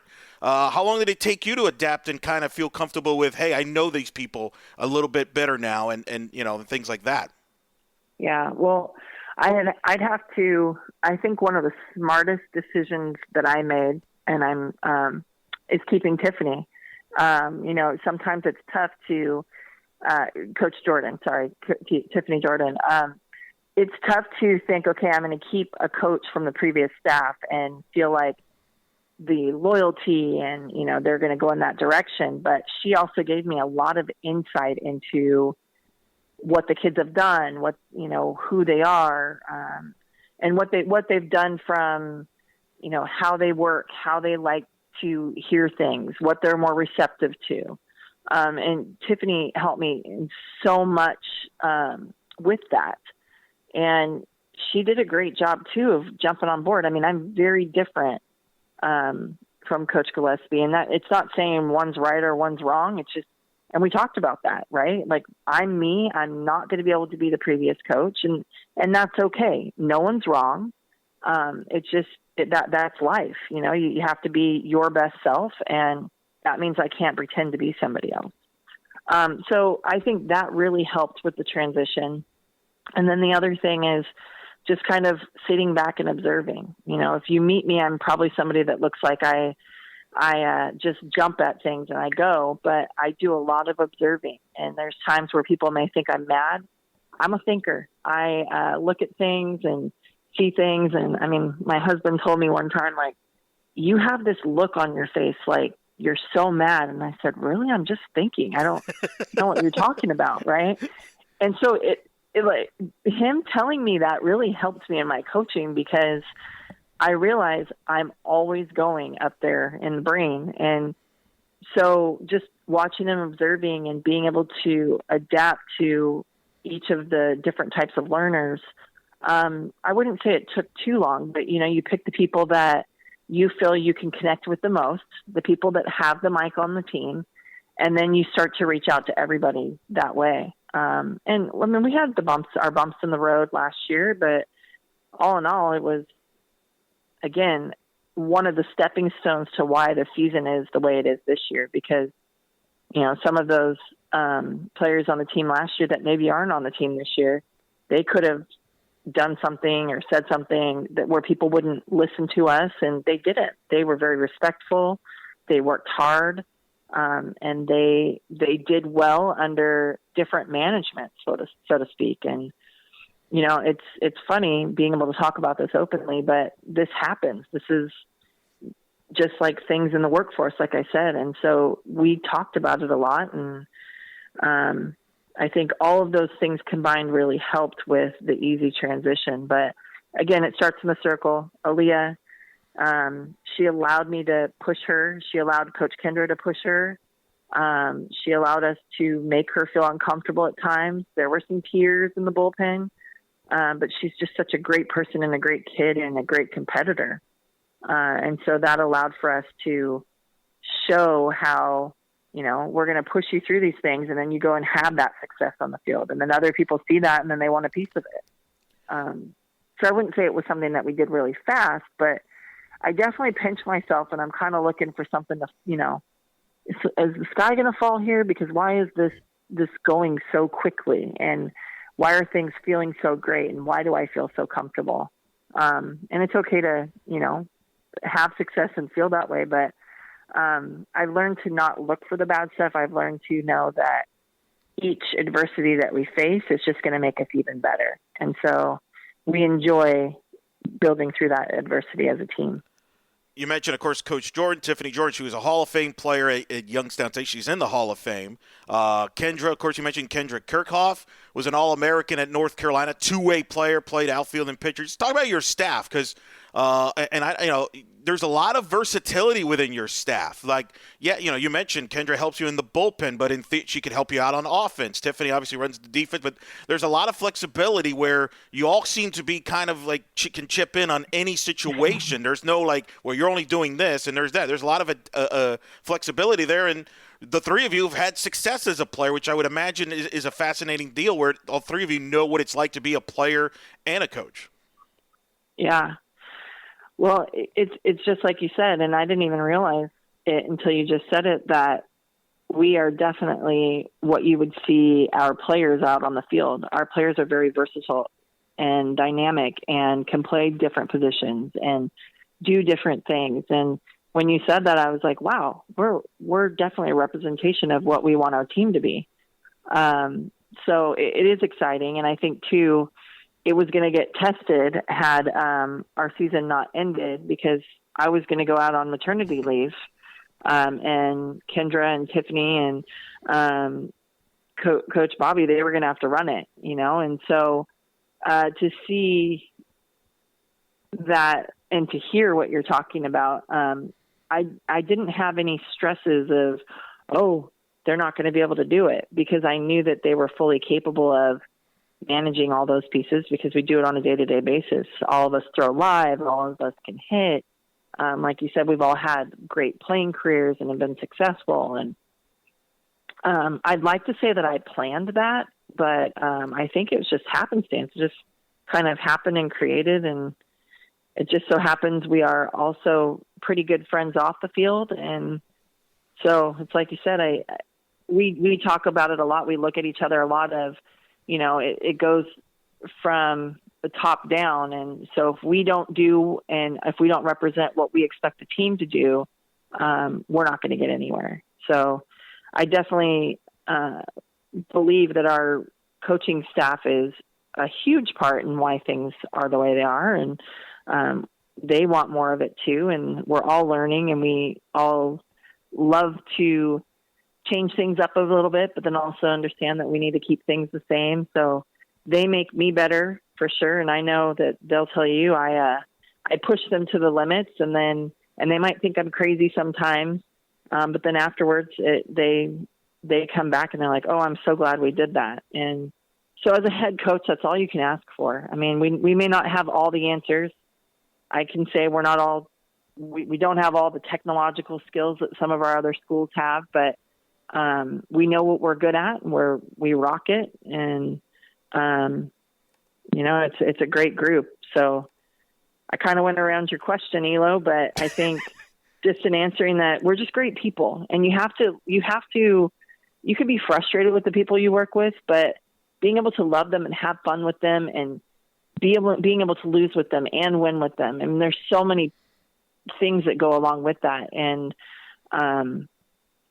this job allows us to kind of blend our lives and our work together. And so it's fun to be able to trust and rely on a staff at being a head coach, because that's one of your biggest fears as a head coach, is the loyalty piece. And I would imagine that kind of reflects to the players too. They could notice that, seeing that you all get along, you're all tight, you're all kind of on the same page, you're all versatile. And I would imagine that gives the players a lot of confidence in when they step on the field, that the same way that, everybody's kind of, it's all a glue here. There's no like, well, do I go to this person or not? It's pretty much everybody's on the same page here. So I would imagine that has to help the players too from that standpoint. Oh, yes, definitely. And they verbalize that too, right? It's so important as a coaching staff. If we all agree, we're not going to get better, and we need to understand that. But when we walk out the door, we all agree on what we've decided, even if it's not something that, I agreed on, or Coach Tiff agreed on, or Coach Kendra agreed on. But once we walk out that door, we're a united front. And they talk about how they love how the message is very simple and clear, and it's supported by all of us. And so to hear the girls even talk about that it makes us feel good about what we do. It's not always easy. We might have a 15-minute meeting that lasts 4 hours, right, to get the answer. But I like that we're all willing to put that effort and time into it, because we understand how important it is. What got you interested in playing softball growing up, and then eventually coaching? You ended up playing at Pacific, where you really put the program on the map. You were a 2-time All-American, led them within 1 win of the Women's College World Series. But what got you interested in playing softball growing up, and then eventually getting into coaching after you were done playing? Yeah, so my mom and aunt played softball. And when they played, they actually my mom was a great pitcher. She was a slingshot pitcher. So meaning she didn't go around in the full windmill, but could throw, up into the 50s, just slingshotting it in there. And so they put me into T-ball. They were my coaches. And I was horrible. Elo, I was the worst player on the team. I don't know how you're bad at T-ball, but I was. And then the next year, I talk about this with our team, but we had 13 players on the team, and you couldn't sit 2 innings in a row. And I was that player that sat every other inning. I was the 13th in the lineup. But I, for some reason, loved it. And it really had to do with being able to connect with my mom and my aunt. And my aunt played fast pitch for the sheriff's department. and slow pitch for the sheriff's department. So I would travel around with her, and she'd play in the Olympics, the sheriff's and police Olympics. And so I'd get to travel around with her and watch her play. And her name is Cindy. So I always looked up to her too, because I was named after her. And so it was fun to be able to have that relationship and be able to watch her play with some of these great players and want to play like her. And so that's really why I got into it. I was probably better at basketball and volleyball naturally, but I just love softball. I loved the fact that, you could work so hard and nothing would come of it on the field. And then there were days where it was just like one thing would click and you'd win the game over it. And just that whole part of it was amazing. And then all the relationships that you develop along the way. But, it's funny how everything kind of comes together, because I'd be lying to you if I said my dream school was University of the Pacific when I was younger. It was Stanford, and I just couldn't get the test score to get in. And that was like, I remember the heartbreaker of getting the call from John Rittman of my test score is not going to be able to put me in a position to be recruited by Stanford. And so I went on my visit to University of the Pacific. Coach Colsey came out, and I'm thinking, okay, it's going to be by the beach, the ocean. It's going to be awesome. Stockton, California is not close to the beach. Little did I know, but I fell in love with it, and I loved the people, the team. Those are some of my greatest friends still to this day. We have alumni Zoom calls now. This time has like brought us back together, and sometimes it's like we never left each other. So, but what's funny about that is I got recruited by Coach Colsey, and Coach Tarr came on staff the fall of my freshman year. So we had been there for a couple of weeks, and then here comes Coach Tarr. And I remember seeing her and thinking, wow, she's like my age. How is she going to coach me? And she's the biggest reason why I'm still in this game. Like the way she talked about the game, her passion for the game, I just wanted to learn so much. And I still to this day talk to her about anything. She's my mentor, my friend. And, sometimes I get to share insight with her, and that makes me really excited because she's one of the smartest people I know. But she's the reason why I wanted to get into coaching. Coach Colsey gave me the opportunity to be a grad assistant, because at my time at Pacific, we never had a pitching coach. And so I think that some people can say, oh, wow, imagine what you would do if you had a pitching coach there. And I think Coach Tarr says it the best of, I was a person that needed to figure it out on my own, and that's why I'm a coach today, I believe. So it's crazy. But I think, being Coach Colsey always giving me the opportunity and not always giving me the answer. And sometimes that could have been frustrating, but wow, they're thinking that we were little University of the Pacific. I think we were 4,000 students, all three schools combined together, and we were one game away from the World Series. It's amazing to think that we carried that team so far. But being able to learn and go through the game with Coach Tarr has been huge. And we had a lot of success, and I didn't realize. It's funny because I was just talking to one of the players that I got to coach, who I consider a friend now at Pacific, Gina Carbonado, who's the head coach at Santa Clara. We were both All-Americans at Pacific, and we were talking about how we didn't even know if we were playing every day. Like, I remember going up to Coach before we played Sac State, and I said, Coach, the pitchers want to know who's pitching. And he was talking to the other head coach, and the head coach goes, we know you're pitching. I don't know why you don't. And it was just something like, you didn't just expect to have the ball. You worked for it, right? And Gina Carbonado was one of the best players to play at Pacific, a 3-time All-American. And I remember Coach Tar going up to her and asking her, her first game was played in Baylor. And we asked her, or Coach Tar asked her, so where do you think you're going to be in the lineup? And Gina says, I just hope I'm playing.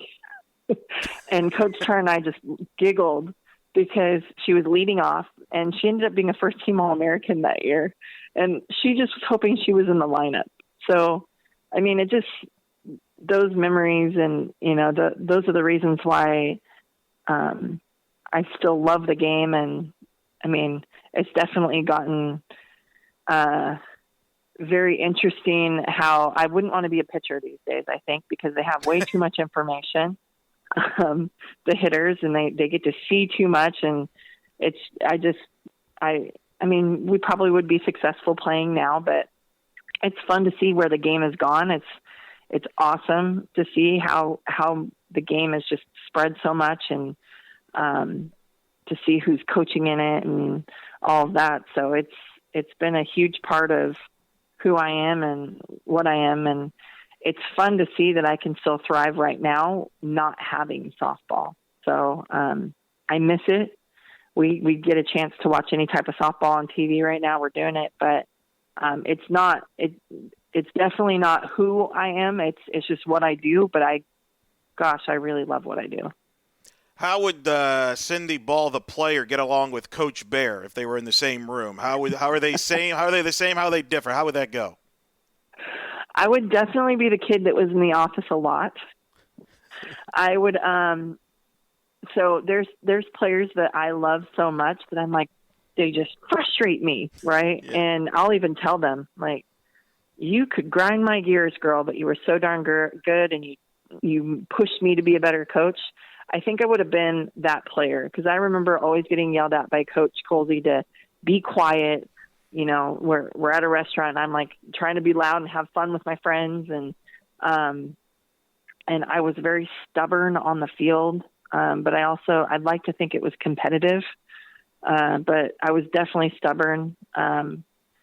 So I would have to coach that person up and probably have weekly meetings with them. But then, I mean, I'm not trying to toot my own horn, but I would give them the ball because I love to compete, and I love to compete with my teammates.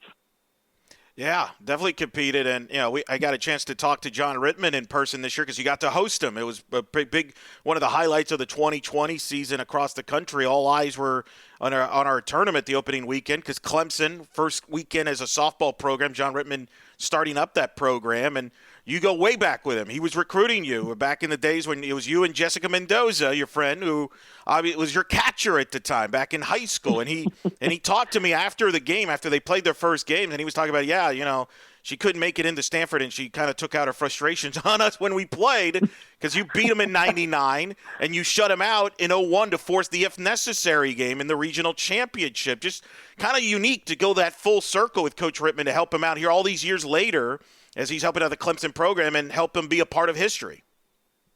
Oh, you know, it's funny, Elo. You talk about full circle. When I was having our baby in April, the anesthesiologist comes up to me and she says, I know you. And I said, really? And she pulls up a picture. She's a huge Clemson fan. She took a picture of me and John Rittman at the plate because we gave them a little gift for their first weekend. And she showed me a picture of us on her phone. And this is a woman I had never met before, never seen before. And I thought, now that is funny. It definitely calmed the whole thing of having a baby, but full circle, that was one of the faces I got to look at in the delivery room, which is funny. Wow. That is, what are the odds of that? That's kind of wild, but I mean, that what was that like? Because you're facing Stanford. You have to go through them. They were a great team back then. Of course, Mendoza's there. Ramona Shelburne, who's also now on ESPN, she was on that team. Jessica Allister. It was a loaded team. They had an assistant named Lonnie Alameda. I mean, it's kind of wild if you think back 20 years ago. That 01, because I talked to Coach Rittman about that 01 regional. I mean, it's one of the wildest regionals. That was the first time they got to a Men's College World Series. I know that had to be painful at the time, but at the same time, I mean, to take Pacific to that level to begin with is extraordinary. Yeah. No, there's more names in there, too, because you got Heather as our coach. Yeah. Jessica Allister was catching for them. Yeah. I mean, It's crazy to think, but yeah, that was a year, that year taught me so much, because we had a team that did not get to go to regionals the year before. It was when we had only 48 teams go, and we were probably like the 50th team when it came to RPI and everything else. And so we sat out that year and watched games from our couch, and we thought, we're not going to do this again. And so that team, we practiced. That was before the rule of in the fall where you couldn't travel. We were going to travel to Washington and play at Washington for the fall in a tournament. And so our team practiced on our own because we couldn't practice with coaches. And that's where I say this team reminds me a lot of the team I played on, that is actually, that entire team is in the Hall of Fame. And we just wanted it so bad, and we followed the guidance of our coaches. And when our coaches weren't there, we were doing it exactly the way they would want us to. And I truly believe that this group is that, if not more. That's a high praise, because you had a great group there. The 50 wins, you mentioned your Hall of Fame. Your number is retired there. And what was it like? I mean, you faced Jessica Mendoza throughout her career. She's now a national baseball broadcaster. I don't know if you're you're close friends. I don't think you're close enough to the point where you're going to wake up in 5 a.m. to watch her do, Korean baseball broadcast like she's had to been doing recently. But what has that been like to see her and a friend? And I know she spoke to you all recently during this break here, but what's it like to see her and accomplish all the things she's accomplished away from softball on such a national level? Yeah. It's awesome. It's so fun to be able to see. I mean, Jess and I started out competing against each other. We played for 2 different cities in Little League or in all-star travel ball type deal. And so we played against each other. And then when we played in high school together is when we became very close. But to see what she's done, not only for our sport, but for women in sports, it's something to be I'm so proud of her, and love that it's an example that's super close to me that I can share with our team. For them to be able to hear Jessica talk on that Zoom call.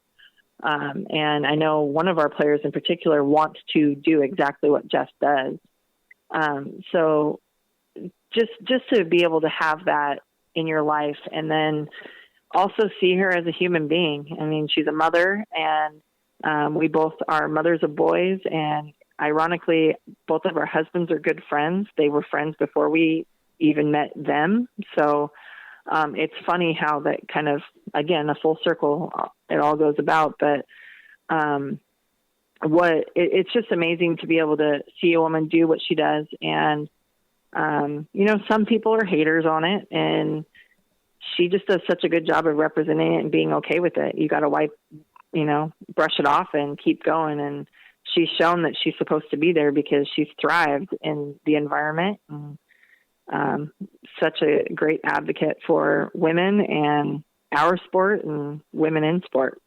Yeah. I mean, did you think she would turn out to be the player that she was when you were knowing her in high school back in the day? I mean, that had to be unique there. Next thing you know, you're facing her in college all the time. You're like, golly. And you faced her in 99, You faced her in 01.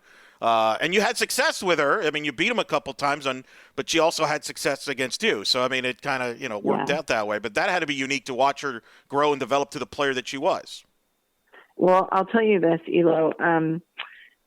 Don't think that you can just use like a waist pitch or a setup pitch to Jessica Mendoza. Those are the ones she hit. She is the best bad ball hitter I know. I mean, and there'll be times that we'll meet afterwards and she'll say, yeah, that hit made the highlight video. And I said, Jess, I was literally just trying to set up. I threw a ball over your head and you hit a home run. She's like, yeah, isn't that funny? And I'm like, I don't think that's funny.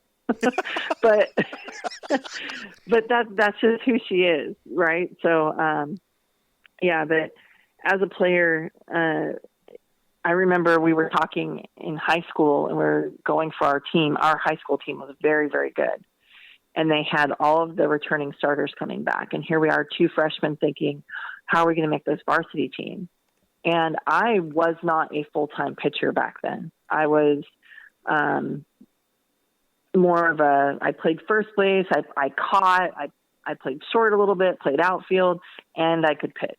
But I was super wild. I never had my timing down and things like that. And Jessica was a shortstop. And the only two positions that were open for the high school were pitcher and catcher. And Jessica hadn't pitched, so I thought, okay, well, we were talking like, okay, I'll go out for pitching and you go out for catching. We should be able to make the team. And that's how that all came about and why I became the pitcher that I was, because of our high school coach, Darwin Tolzien. He was the most amazing man, amazing coach. He taught me so much, and I just could not get enough practicing pitching because it started to, finally click for me. And Jess behind the plate, I love her. I'd rather have her in center field. But I did always know she was going to be that great player. Like she was also one of those that needed to grow into her body. She had these long limbs. She's running around, right? And I remember one time she hit this ball and she was running so fast that she couldn't stop. She just kept going, and she got a home run on maybe a ball that maybe I get a double off of, right? I think it was in front of them almost. But she was just that player that could do some amazing things and really in clutch situations. And I think that just goes back to her hard work. I mean, she worked so hard on the little things and hit every day, we would stay and I'd pitch to her and she would hit, and Coach Tolzien would pitch to us and we'd hit some more. And then she'd go to the cages and hit, and then we'd go to a friend's house and hit in the backyard. And I mean, we were gym rats. We couldn't get enough of it, but she definitely took it to the next level as far as being able to compete on the highest, the highest stage. And you could see that from, the first time she hit the field whenever I met her. It always came down to her being up with 2 outs, in that little all-star game, and she'd rip this ball at me at first base and it'd probably bounce off my leg or whatnot. But she was always that type of player and could do so many things. Yeah, she's done a lot of – could do many things and has done some great things there, and it's done pretty well for herself. You've done pretty well for yourself as well. And, last question here now. You're a mom of 3 now. You mentioned it. You got a new member in the household there, so you're that's getting used to, which I know it's enjoyment. But just take us through it now. I know there's some uncertainty with things going on with fall and everything like that. So just tell us a little bit now what's next for you and the team here, and obviously how's the newest member of the team doing? Yeah. Well, his name is Kaysen, and he is awesome. He's going to be 3 months this week, and he's just an awesome baby that it's just a reminder of, when times are tough, there's still blessings in the world today. And so this time, although it was very hard to step away from the field for a little bit with the team, it's giving me a lot of time to be a mom. And I think that's one of my greatest qualities of a coach, is that I'm a mom and I love being a mom. And so he's just an awesome little addition to our family. And I can't say little because the kid eats a lot and he's already in 6-month clothes, but he's quite a big boy. But for the team, I'd love to say we're going to be back right away and, get together and keep doing what we're doing, but we're going to be smart. I mean, this game's important. This team's important, but staying safe and healthy is important. And especially not just for us, but for the entire nation and world. And so we're going to take it, step by step. And some of our administrators have said it the best, that, you're building the plane while you're on it. And we're kind of just taking their lead and running with it. And I wish I could have more answers of what that looks like, but when it's time for us to come back together, they're going to be ready. They've stayed connected. They're training on their own. And they're taking a break and being human beings, which I think has made it even more impactful, because we're getting to learn and love each other, not just for our backhand or our curveball or our speed or our power, but because of who we are.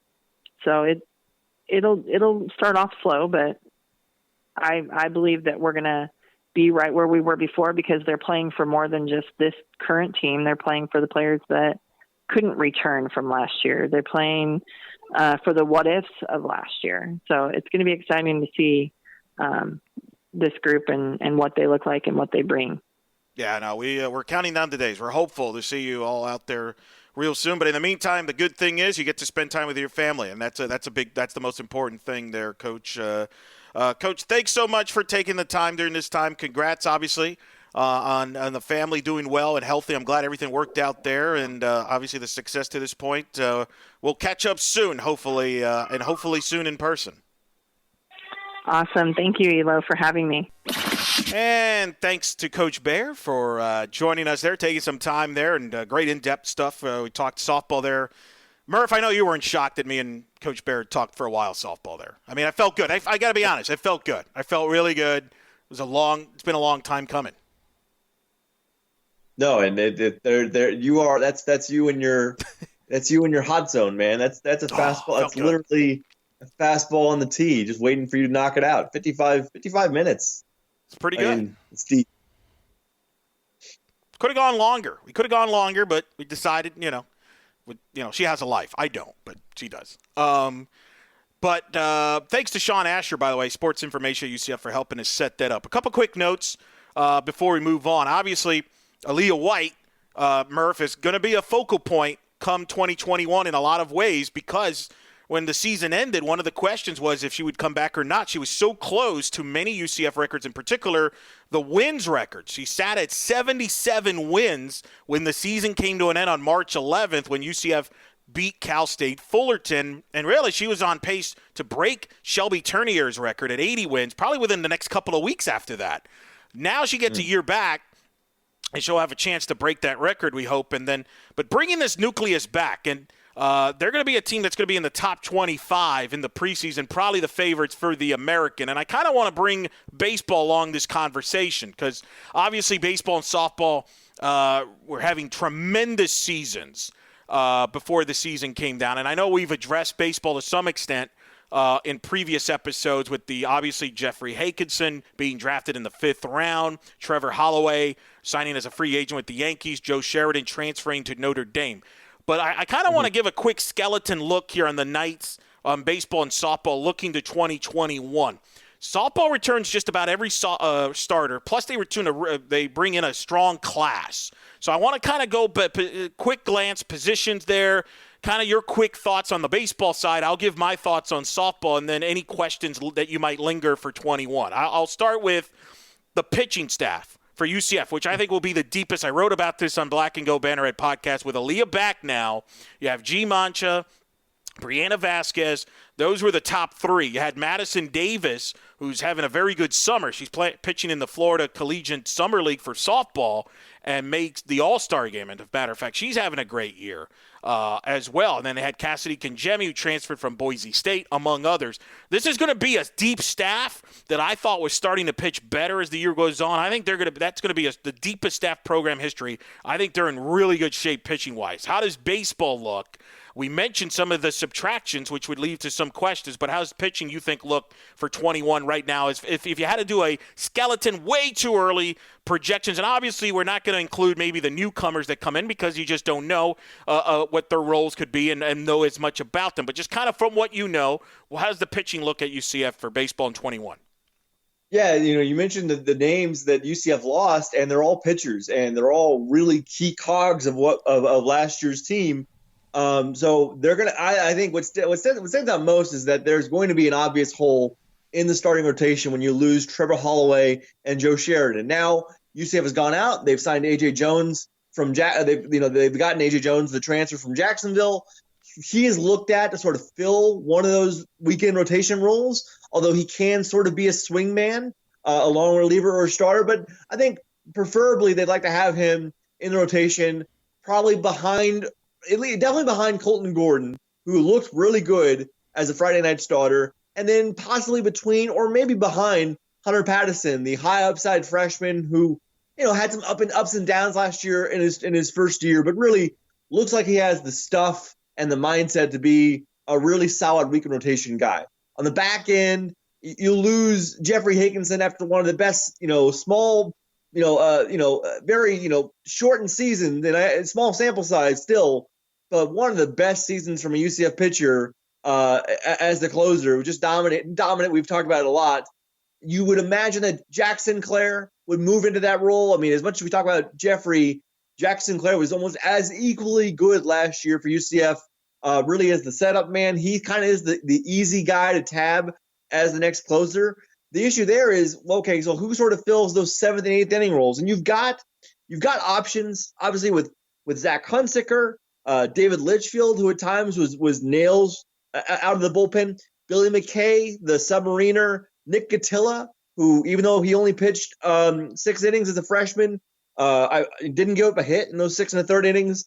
Ryan Saltonstall can get you outs as well. I do think there's still we don't know who's going to set up for who's going to slot in to those middle relief roles. So that and who is going to be the number 2 or number 3 starter are the 2 big questions from the pitching staff. Yeah, I think that'll be it. And again, it could be probably going to be one of the newcomers, I would assume, the part of the recruiting class that will come in. Let's look at the infield a little bit. Softball right now, like I mentioned, Jazmine Esparza, by her coming back with a great defense, she was having a career year. She was having her best offensive year, hitting over 300 when the season came to an end. I mean, she'll start at first base, but they have options at first base. They have a ton of depth. Shannon Doherty, an impressive freshman who led the team, was among the nation's leaders in hitting, could play first base. Even a Jules Wilson can even play some first base. So they got a lot of flexibility there. Second base, Justine Molina. You heard Coach Ball-Malone talk about the impact coming in from Boise State. Was such a clutch hitter for them and played great range at second base. She'll be probably the starter going in at second base. Georgia Blair, who was having a monster offensive year, 6 home runs at that point, was on her way to having double figures home runs. I think would have been the American Conference Player of the Year had the year continued. I think maybe the best power hitter we've had since Stephanie Best, who's in the Hall of Fame. She has power to all fields. She's probably going to go in starting at short. You got Jada Cody at third, who's really a nice, strong freshman at third base. And then really the big revelation was Carissa Ornelas behind the plate. Remember, Murph, about a year ago when we did even before the year, actually, in February, the biggest question was who was going to replace Cassidy Brewer behind the plate at catcher. That was the big question. And Ornelas really stepped up, had a monster year offensively, did a great job behind the plate defensively. At 387, I think she hit. So I think infield, that's kind of the starters going in. But again, and Coach Baird talks about this, and anybody who's seen UCF play, she will mix up the lineup. She has a lot of depth. She'll bring in players to be defensive replacements and offense, as we'll get into in a little bit. But that's kind of how softball looks in the infield. How do you feel the baseball infield looks like? Looks pretty decent if guys can sort of replicate what they did, in 2020. Nick Romano had a really high average, really a singles-only hitter, but still just a guy who makes a lot of contact over there on the infield. Matt Archer got moved from second base to third base, played pretty well at third, but also for a freshman, hit, I think, better than they expected. Obviously, it's short. You had the combination of Noah Orlando and Andrew Brait. And then Ben McCabe behind the dish. You also still have Jordan Rathbone returning. As a senior, the only senior hitter on the squad. So those guys can really they have a lot of pieces back on that infield that looks like they can basically, if they can repeat what they did in 2020, then they'll be fine. I wonder if guys like Archer and Romano can keep the high average that they showed last year. That's my only concern is if they can do that. I mean, Nick Romano walked only 4 times last year in 54 at bats. For a guy who hit that high of an average, I'd like to see a little bit more. I just don't know if he can maintain that. And we'll talk more actually about this offense later on in the show. Yeah, no question about that. Then the outfield, I mentioned Kyra Klarkowski returning. In the mix, as I wrote, again, you can check out that article on blackandgoldbanneret.com right now. In the mix to be perhaps the best center fielder in the history of the program. They've had a very good defensive deal starting with Janae Shinhoster was the original center fielder. Vanessa Perez, who's the all-time leader with 15 assists out of the center field position. Maddie Schroeder on the 2015 championship team. I think Kyra, with her arm and her range at center field, is in that mix. And that's really what she's known for, and the intangibles that she brings at center field. Denali Shoppacher, who can play left, center, and right. Really somebody that could be a top-of-the-order player, can steal bases. Won the Michigan game with her legs, stealing third base and scoring on a wild pitch up in California when they knocked off Michigan up in that to start off that West Coast trip. And then they got other players like Haley Bejarano, who's getting healthy. And her other relative, the Bejarano sister girls, as we referenced them, and they got a lot of depth. Jules Wilson, a freshman who got to play some outfield at left field. So they've got options in the outfield. I think the corner outfield position is where you're going to see a lot of different movements. Casey Favas had a nice summer in that Florida Collegiate Summer League. The corner outfielders, I think Shoppacher and Klarkowski, I feel pretty good about that. One other spot could be a rotating of outfielders because they got so many options. You can go offense, you can go defense. Coach has that luxury in the outfield. So they got some depth in that outfield position. And then as a result, they have some options they could do in the DP spot as well because of that. So they have so many interesting options. What options does Lovelady is looking at in the outfield? Probably the strength of the team is in the outfield. I talked about the stability in the infield. Guys returning. You have really all three main outfielders returning in 2021, and they look like the guys who can be the main offensive catalysts at the top of and middle of the lineup. Dalton Wingo out in right field, I guess slightly underachieved, but started getting hot toward the, right before the shutdown. I know he struggled early on, but still he is going to be looked at as a huge bat in the middle of the lineup. The guy who I thought was the best offensive player on the team last year, Jeffrey Pena, not only a breakout star, but really a fantastic table setter as a leadoff guy. 13 for 14 stolen bases. Also had a 415 on base percentage. I mean, that's what you want out of your leadoff guy, and showed some power as well. Like can certainly drive the ball. He looks to be like coming into his own really quickly. And then the guy who I think is going to be the face of the franchise, as it were, for probably more like 2022, 2023, is Pablo Ruiz out in left field. He has natural talent. He had the 2 home run. He had a game with 2 home runs before the shutdown. He's got, but so much confidence too. Natural swagger. Really loves playing the game, and just as a hitter, really, really well tooled. He's got all of those. He's got all the tricks you want for a really good hitter, both as an average hitter and a guy who can drive the ball with power. Defensively could certainly use some work in left field, but it's not going to matter when he's putting up big numbers at the plate, and I expect him to do so. What the great thing is, he's only going to be a true sophomore. I really feel like in very short order, he will be this team's best player. Yeah, I've heard great things about him. Even this summer, he's been, over at baseball and playing the summer league there. So, look, I think both of these teams, I think all things considered, are in really good shape for 2021. Both are going to have expanded rosters, but yet I want your thoughts on Lovelady because I talked about that with Coach Bear. She really, I think, can easily will fit in with that deep schedule. I think she's the perfect coach to have when you have so many players because she uses her bench. In the interview, she referenced it as the All-American bench. She really believes in that. She will use players during the game for various different reasons, defensive purposes, offensive purposes, certain matchups, analytics may play a role, a lot of different of those things. Plus, softball obviously has the re-entry rule, so it gives you a lot more options where you could take a player out and bring him back in.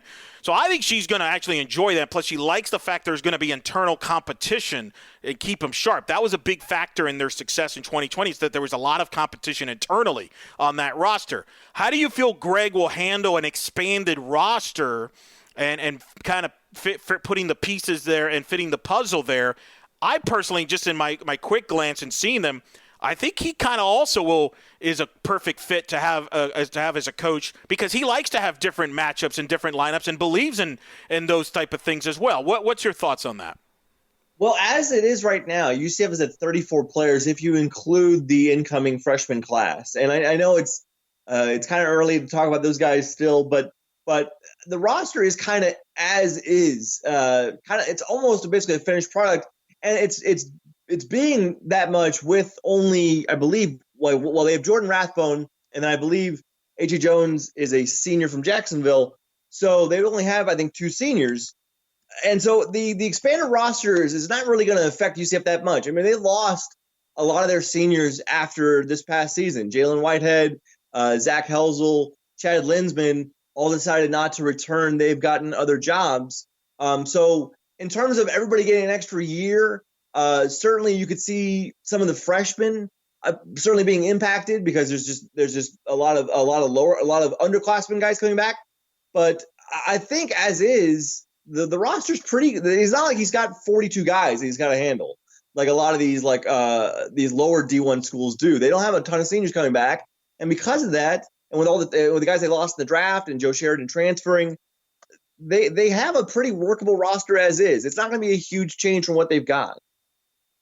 Well, that's good news. Do you think? I think softball should be a top 25 team in the preseason poll. Will be the favorites in the American.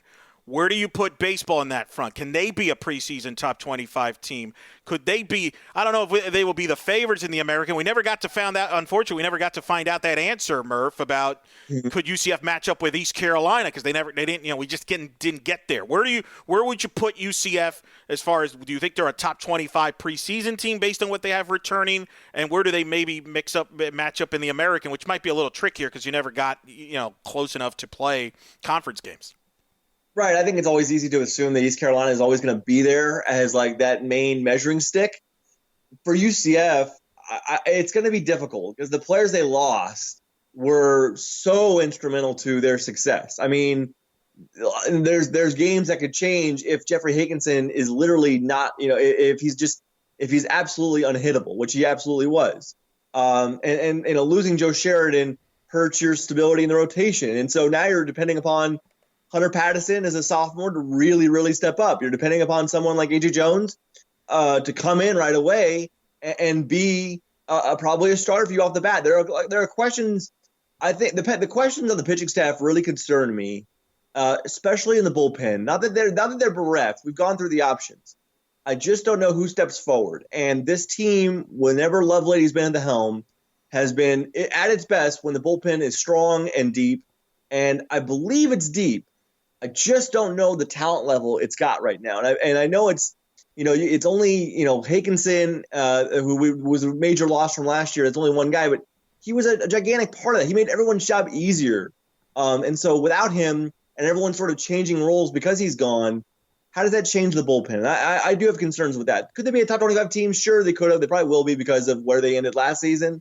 But you've seen some of those like preseason mocks, preseason top 25, or not preseason, but like early top 25 from like other websites that put UCF top 20 in the 25 or top 20. That's fine. I could see them there.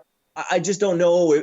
The shame of this season is I just don't know if they're ever going to be that good again. I certainly hope so, but everything just seemed so perfect last year, and now it's going to be really hard to replicate that. Yeah, I mean, listen, everybody lost, right? Everybody lost season. All the sports lost. All the athletes lost. And obviously there's a bigger sports is kind of benign in all this compared to what's really going on elsewhere. So I want to preference that. That said, I feel like two of the bigger, people I felt the most for. I mentioned Alea White and the fact that this was a year she was shaping up to be a legacy year. Leading the team back to the NCAA tournament, maybe winning the conference, maybe a pitcher of the year, breaking Shelby Turnier's record, and maybe putting herself in that conversation with Allison Kime and Shelby Turnier and Mackenzie Otis among the greatest of all time in the black and gold. I thought she took a big, tough defeat in that regard. I felt for her. And I thought on the baseball front, Murph, I felt for Greg. In a lot of ways, it sounds weird to say that because this was finally his guys. And we talked about that with us before the year. These are his guys, and he's developing these guys. And he was going to – and they were having a great year. And, let's say they don't win the league but make the NCAA tournament. That would have been 2 NCAA tournaments for Lovelady in his first 4 years, with 2 other years where they were knocking on the door, being among the first 4 out, averaging over 36 wins a year. It was a pretty good start, and he won't get that in his resume. I felt bad for him and his coaching staff in that front. Those, to me, was my takeaway as far as the big, from an individual standpoint, the ones I felt for the most. Did you feel that way as far as who you felt for the most as far as individually?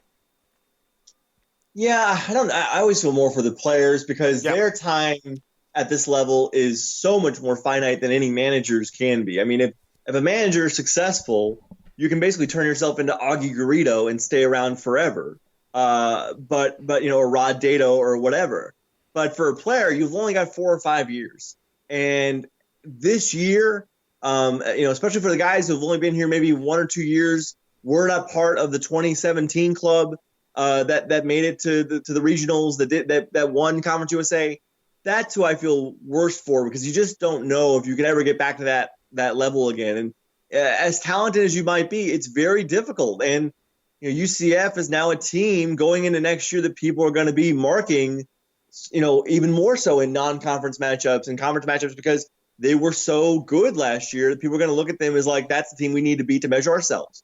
And with that sort of extra notice, it makes things tougher. It absolutely will make things tougher, because everybody's going to give you their best shot. Whereas last year, UCF might have caught some guys off guard early on and were exceeding expectations. Well, now after that preview, everyone's got them in their book, and so it's gonna be really difficult. And sometimes you have that magical season where everything sort of matches up, and you have the right pieces in place and the right locker room atmosphere, and everything's going well, and then it gets wiped out like it did, and you just don't know if you can get it back. And that's going to be one of the questions. I'm sure the guys will say all the right things about how they're motivated to make up for this season, and they haven't forgotten, but so much of it is just, it's sort of like fate. It just, things fall into place where when you're that good, sometimes things have to go your way. They have to break right. And it really did for UCF all last year. And can you do that again? Right. It's gonna be difficult. It's gonna be difficult. Trevor Holloway, if you've told me I have to pick a player, I would say him, because he was having a year where it looked like, Murph, he could be a contender for pitcher of the year in the American, like where he was that good. I thought the way he was throwing the ball. He was amazing. He was amazing. He had finally was able to cut down on his walks. He was able to control it. His slider is so difficult. It comes at different angles. It moves in different directions. He did put everything together. I mean, he really had put everything together. Certainly, he could have come back, but I think everybody understood that he just wasn't in the position in his life where his life is at right now. Just getting married last year, that he probably needed to go forward. So yeah, I feel bad that he's not going to have that chance again, because you're right. There's a chance he could have been American Conference Pitcher of the Year, and then I just would have loved to have seen what Jeffrey Higginson's numbers would have been if he had been able to put up like 30 or 40 innings. And that is something that I know it's just not going to happen again. Like, if for anybody, like, it's just so rare what he did. Again, he allowed 2 balls out of the infield in all last year. Like, it's stupid. And I just don't think anybody's going to be able to replace that. You're just not. You can't expect to replace that. So it's going to be difficult. I think a lasting memory of the 2020 for baseball, softball, think back to that weekend, February 21st, 23rd, when softball demolished Tennessee, beat them twice in Tampa, run-ruled them. No one's ever done that to Tennessee. Tennessee was ranked 12th at the time. And then baseball sweeping Auburn. Tanner Burns, who was a high draft pick, as it turns out, a Tiger team that was talented, and UCF went in there and swept them. I think that's the lasting memory I'll have for those two programs and those two 2020 teams. That they left that mark that hadn't been done before. Softball went on and beat Michigan, had a great West Coast trip, I think 5-2-1 when that got unfolded. But baseball, sweeping Auburn, I think those are the memories we'll take back for those teams in 2020. And hopefully they can continue, boggle up that, deal and moving forward to 2021 and in the future for those two programs.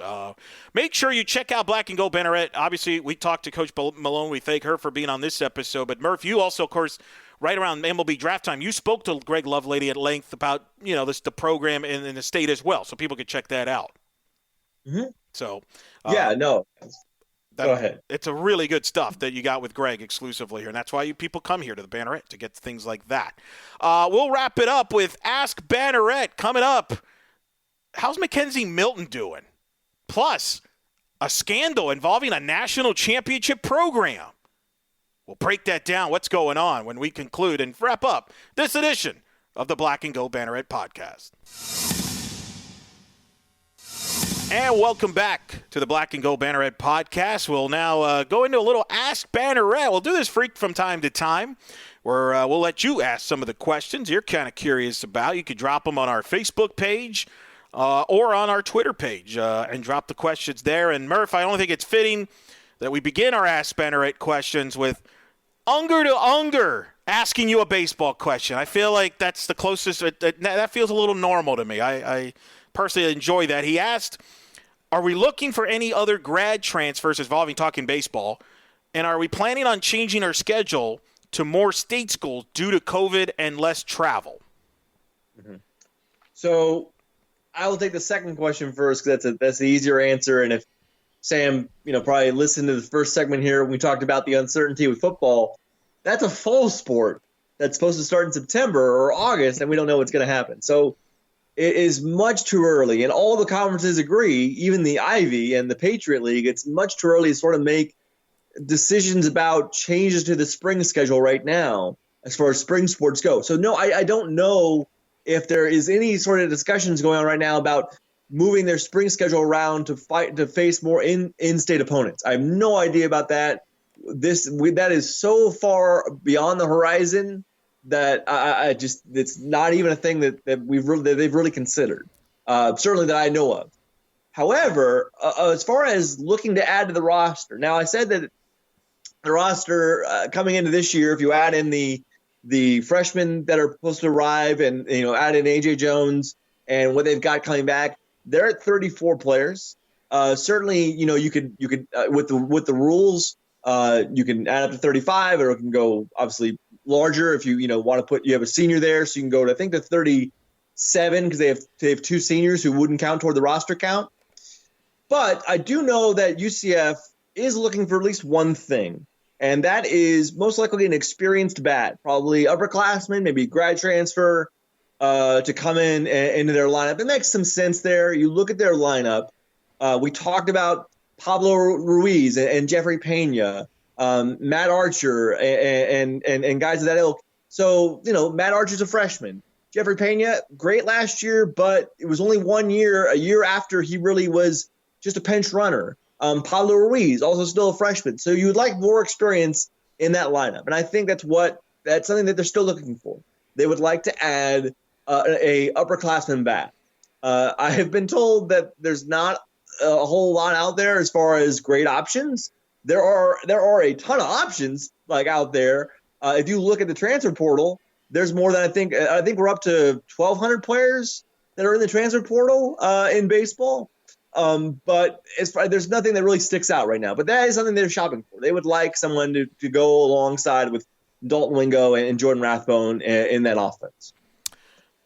Laz Lopez at Laz Lopez 5. Great last name. Love the last name. No relation. Laz Lopez 5 asks, with the recent basketball news and how it looks on paper at the moment, what do you have to say to the fired Dawkins crowd? Obviously referring to the C.J. Walker commitment, which, by the way, was made official late last week. I believe it was Thursday or Friday that it was made official. UCF announced it. We spent a ton of time on it last week. Michael Donnell was our guest last week, so if you want, I encourage you to check that out as we broke down the roster in depth. So we won't do that, but we will address this question about the fired Dawkins crowd, which is always, I don't know, that's an interesting point. I don't think that's the majority, but you're always going to have somebody, you're always going to have a few people that won't be happy no matter what. They won't have. There'll always be a few, right, Murph, that they're not going to be happy. So what would you say to the fired Dawkins crowd? There's always going to be that minority percentage of people that aren't going to be happy with anything.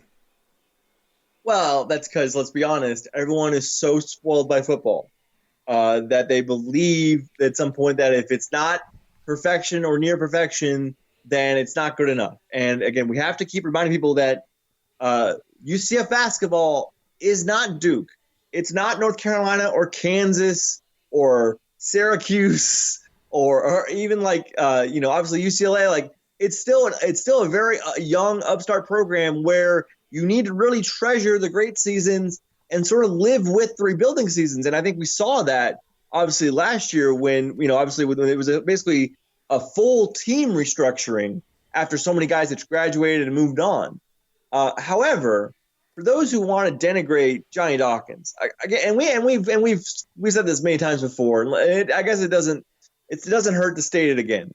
In the 4 years he's been here, right? You had the 2016 team that when replacing the dark ages of Donnie Jones, he comes in the first year in the league and takes that team to the NIT Final Four. I understand that's not the NCAA tournament. That is still a huge accomplishment to get to the NIT Final Four in his first year taking over a new program. Second year, I guarantee you that team would have made the NCAA tournament with all of the pieces they had. BJ Taylor, Taco Fall, Aubrey Dawkins. You still had AJ Davis at that point. And yet, all of those guys, except for really AJ Davis, who's really holding the thing together for a long time, all those guys get hurt. And so now it feels like a what-if season. And yet still, without Taco for basically the second half of the year, without BJ for the first half of the year, and without Aubrey for the entire season, that team still finishes above 500 and was really competitive in games even they lost. And I think, again, that goes to coaching of the guy just adjusting on the fly. Then the third season, everything comes together. Expectations are met. They play in they win the NCAA tournament game for the first time. They pretty much, as we've said many times, should have probably beaten Duke. It's the best game I've seen at UCF, and yet still, that Johnny Dawkins does not get enough credit for that season because they only won one game. However, that team was unbelievable and reached its full potential. And then last year, after they put in 9 new guys, he still finishes another above 500 season, working in a ton of freshmen, moving parts, and still, like, again, not a season that you would say like they really failed, because again, Johnny Dawkins has kept putting on, if not like heavily entertaining basketball, productive basketball, successful basketball. I know he hasn't won conference titles, and they're not getting into the tournament every year. But if that's your expectations, although that's the team expectations, that can't be UCF's expectations level to where they can expect to go to the NCAA tournament every year. They need long, sustained periods of births before we can come to expect that. Now we need to just treasure the good years we have. We look like we should have one coming up, as we talked about with Mike O'Donnell. Anybody who wants to hear more about us defend Johnny Dawkins, go back in the podcast archives and listen to our interview with Mike O'Donnell, because Mike's on the same page as us. Johnny Dawkins is under-respected as a coach on this campus, is just really from a coach's standpoint of trying to put your guys in the best position to win. I don't know if there's a coach who's better than him on this entire campus, and that's with a lot of programs who are in the top 25 in the country in their respective sports. But when you look at all the hardships and trials and tribulations he's had to overcome with injuries and new roster changes, he has done a really magnificent job every year he's been here to get this team to where it's gotten. And I don't understand people who expect him to win 25 games a year. It's just being irrational. And I feel like a lot of it is served up from the football program, because no one looks at athletics past football. For so many fans, they just don't really care too much about UCF athletics past football. And that is not a hot take. That's just the dead honest truth. Our click rates will tell you that most fans care most about football and don't really care deeply enough about the other sports to really have a good grasp of what a successful season makes. Speaking of football and football coaches that people follow that's somewhere else coaching, Patrick Hill in our Facebook page, and again, you could write to us on our Facebook page, Black and Gold Banneret, UCF Sports Podcast News and Analysis on the Facebook page. Like us there, and of course on our Twitter, we're as well UCF_Banneret. Patrick Hill wrote on our Facebook page. Let's see here. Patrick Hill, our softball team doesn't get the attention it deserves, Murph. That's what he said. That's not your fault. That's not your fault. I hope not. I try. He says, Gillespie is having regrets, leaving just like Scott Frost. Oh. I want to address like this from a couple fronts. I'll start with the softball one to make it real quick on that, and then I want to move to the Frost thing because I think it kind of piggybanks a little bit. Yes, I'm for it. Like, softball not getting enough respect. Listen, my suggestion, Patrick, follow In the Circle SB. It's a great softball podcast. It's on twice a week. The host of it is a very similar voice to this one you're hearing right now, so feel free to subscribe there. You got a lot of softball coverage on there and with UCF talk as well. But as far as Renee regrets, she's at Iowa. She just was in a process of her second year. They were having a good year as Iowa as well, with dominant pitching, with Allison Ducey, and among things. She's close to the family. She's living with her parents. Her parents are up there in Iowa. I don't think she's having regrets. I think, Murph, what has transpired with Coach Gillespie moving on to Iowa, which is her home state, her idol is Gail Blevins, and with Coach Ball-Malone coming into UCF and taking over in that transition, you could not have asked for a better transition where I think everybody has won. Everybody's won. I think Renee, and I got to see her, full disclosure, ironically, it was one of the last weekends of it was the last weekend of the regular season in softball. They were in Madeira Beach playing in a tournament, so I got to go up there and see her. She's got that energy. I think she's excited. She wants to turn around Iowa. She wants to get Iowa back to the NCAA tournament. They haven't been there since 2009. She's got a lot of exciting pitching. She had a good 1-2 punch going at Iowa this present year. They were on pace to possibly make the tournament this year. And then they've got some young hitters that they're recruiting from in the state of Iowa as well as nationally. And I think they're building it the right way and they're heading in the right direction. So I think she's excited about that. And at the same time, I think what Coach Ball-Malone has brought, especially offensively with her philosophy, has brought some new excitement to this roster, which she admits was a very good roster she inherited, but she's added to it with the transfers like Justine Molina and as well as obviously G. Monchess has added some pieces there, and I think it's helped bring more out of these players, and she even mentioned it. Yes, her and Coach Gillespie are very different. I agree with that, but it doesn't mean that one is wrong or one is right approach, and I think in this scenario, it's worked out for everybody. Now, I totally agree with that. I know you mean every second of that. I actually wanted to judge the assumption in that question because it is kind of UCF related. Does Scott Frost really regret going to Nebraska? He does. That's what you say. Does he regret going to Nebraska? I am a hard no on that. For the same reasons you brought up with Renee. Yeah. Go ahead. I'll hang up and listen. Yeah, I agree with you. I don't think he regrets it. Is he frustrated with how the first two seasons has gone at Nebraska? Sure. But I think, one of the things I hate about where we're at, everybody's so quick to judge. He's only 2 years there. And people are like, whoa, what's wrong? What's going on? Like, we don't have any patience anymore. And and to some extent, his 2017 year is kind of a curse to him, right? Because everybody just saw how he turned it around at UCF from the outside and said, hey, 6-7, wow, he could do that in Nebraska. No, there's two completely different scenarios. I think anybody that would tell you he inherited a heck of a roster at UCF that, quite frankly, things just went south in 2015, and he can inherit it. Credit to him and his coaching staff. And I know some of our fans, and this is what bothers me, I hate the fact that there are some in our fan base that's rooting against him because he went back home, which I think is ridiculous. And that's one of the things I'm proud of. And I want to point out real quick about the softball. UCF fans there's no animosity towards Renee at all. They actually hope she does well at Iowa. Now, if the day comes, if they play each other, forget that.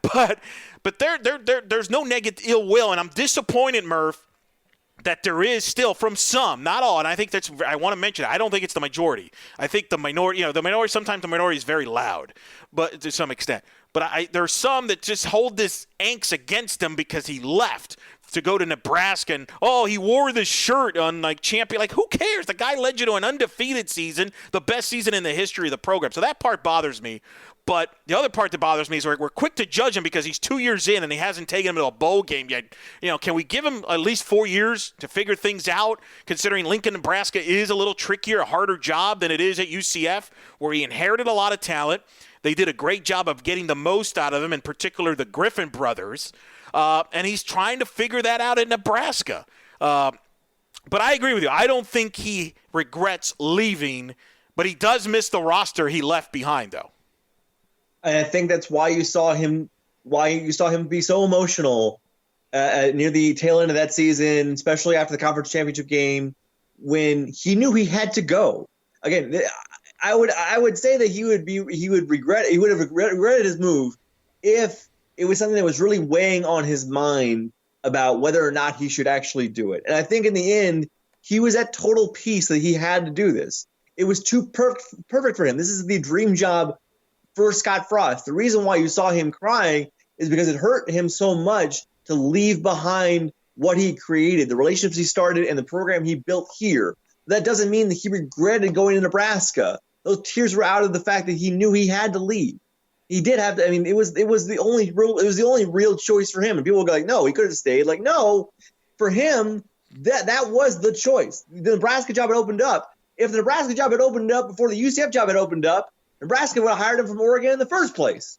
So again, it was just a matter of time. Okay, it was all about Scott Frost going to Nebraska. And I agree that he certainly would not be happy about the results, but that doesn't mean he is unhappy about what put him there. He had to go. Yeah. And I think a lot of people would have done the same. And I wish people would just, you know what, don't worry what he's doing. Don't worry about what he's doing in Nebraska. And just, there should be no ill will. He left the program in really good shape. You know what I mean? I don't get it, but I'll never get it. One guy he does miss, though, Murph, probably the most, is one that many miss, and that's Mackenzie Milton. And that brings us up to our next question on Ask Banneret from Eric Edwards at UCF 1 Big Ohana. What is the status of KZ? He was supposed to go to Minnesota last month with a doctor. What did the doctor say? Is no news bad news, Murph? I don't think it's bad news, but it's definitely no news. So, look, obviously there has not been a lot of clarity on this front. Yes, Mackenzie told us back in May that he had to go up to Minnesota, see his surgeon at the end of June. That meeting with the surgeon might actually end up with him getting cleared to return to full-time football activities.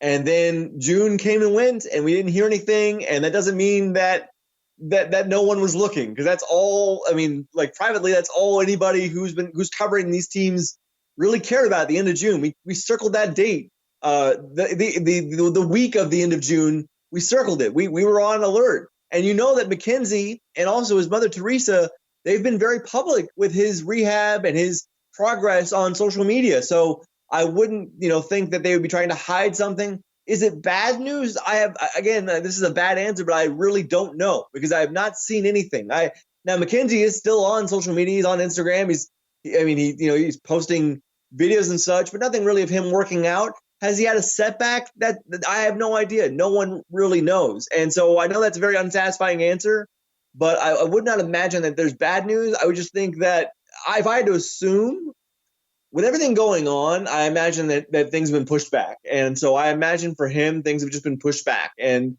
so what was going to happen in late June is now into July. I thought maybe they would happen by now and now in mid-July, but we're just waiting longer. I think when there is real news on Mackenzie Milton, someone, either him or his mother or someone will they will let us know. I do not think they will hide it. I really don't. So, again, it's too bad that we don't have clarification on this, and we would like to see Mackenzie go to Minnesota in June, and we're still waiting on it. Every day we're checking on it, and there's just nothing there. And we'll continue to do it, and we'll see what pops up. Hopefully sooner than later. But we just don't know. And that's as of Wednesday night that we don't know. You never know. We're doing as much as we can with as little as we have. That's right. And there's not a whole lot going on out there. But I have a feeling that when something of some order of magnitude happens, that either Mackenzie or his mom will say something, because that's the way it's always been. They've been very out front with his recovery and his struggles and his ups and downs. And so I think when something happens that is newsworthy, if none of us break it first, they will. And so I take the no news part of this as just that. And maybe that's actually good news, because it doesn't mean he's had a setback.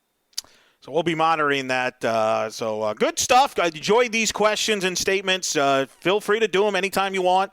We'll try to do this every so often on the show.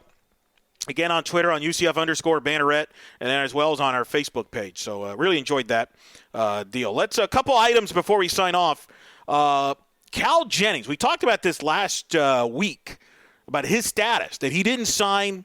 He was a first-round draft pick by FC Dallas. Turned out he didn't sign by the deadline, which is kind of confusing. It's kind of like the Major League it's kind of like the baseball rule where if a draft pick doesn't sign by a certain date, they kind of either go back to school or whatever.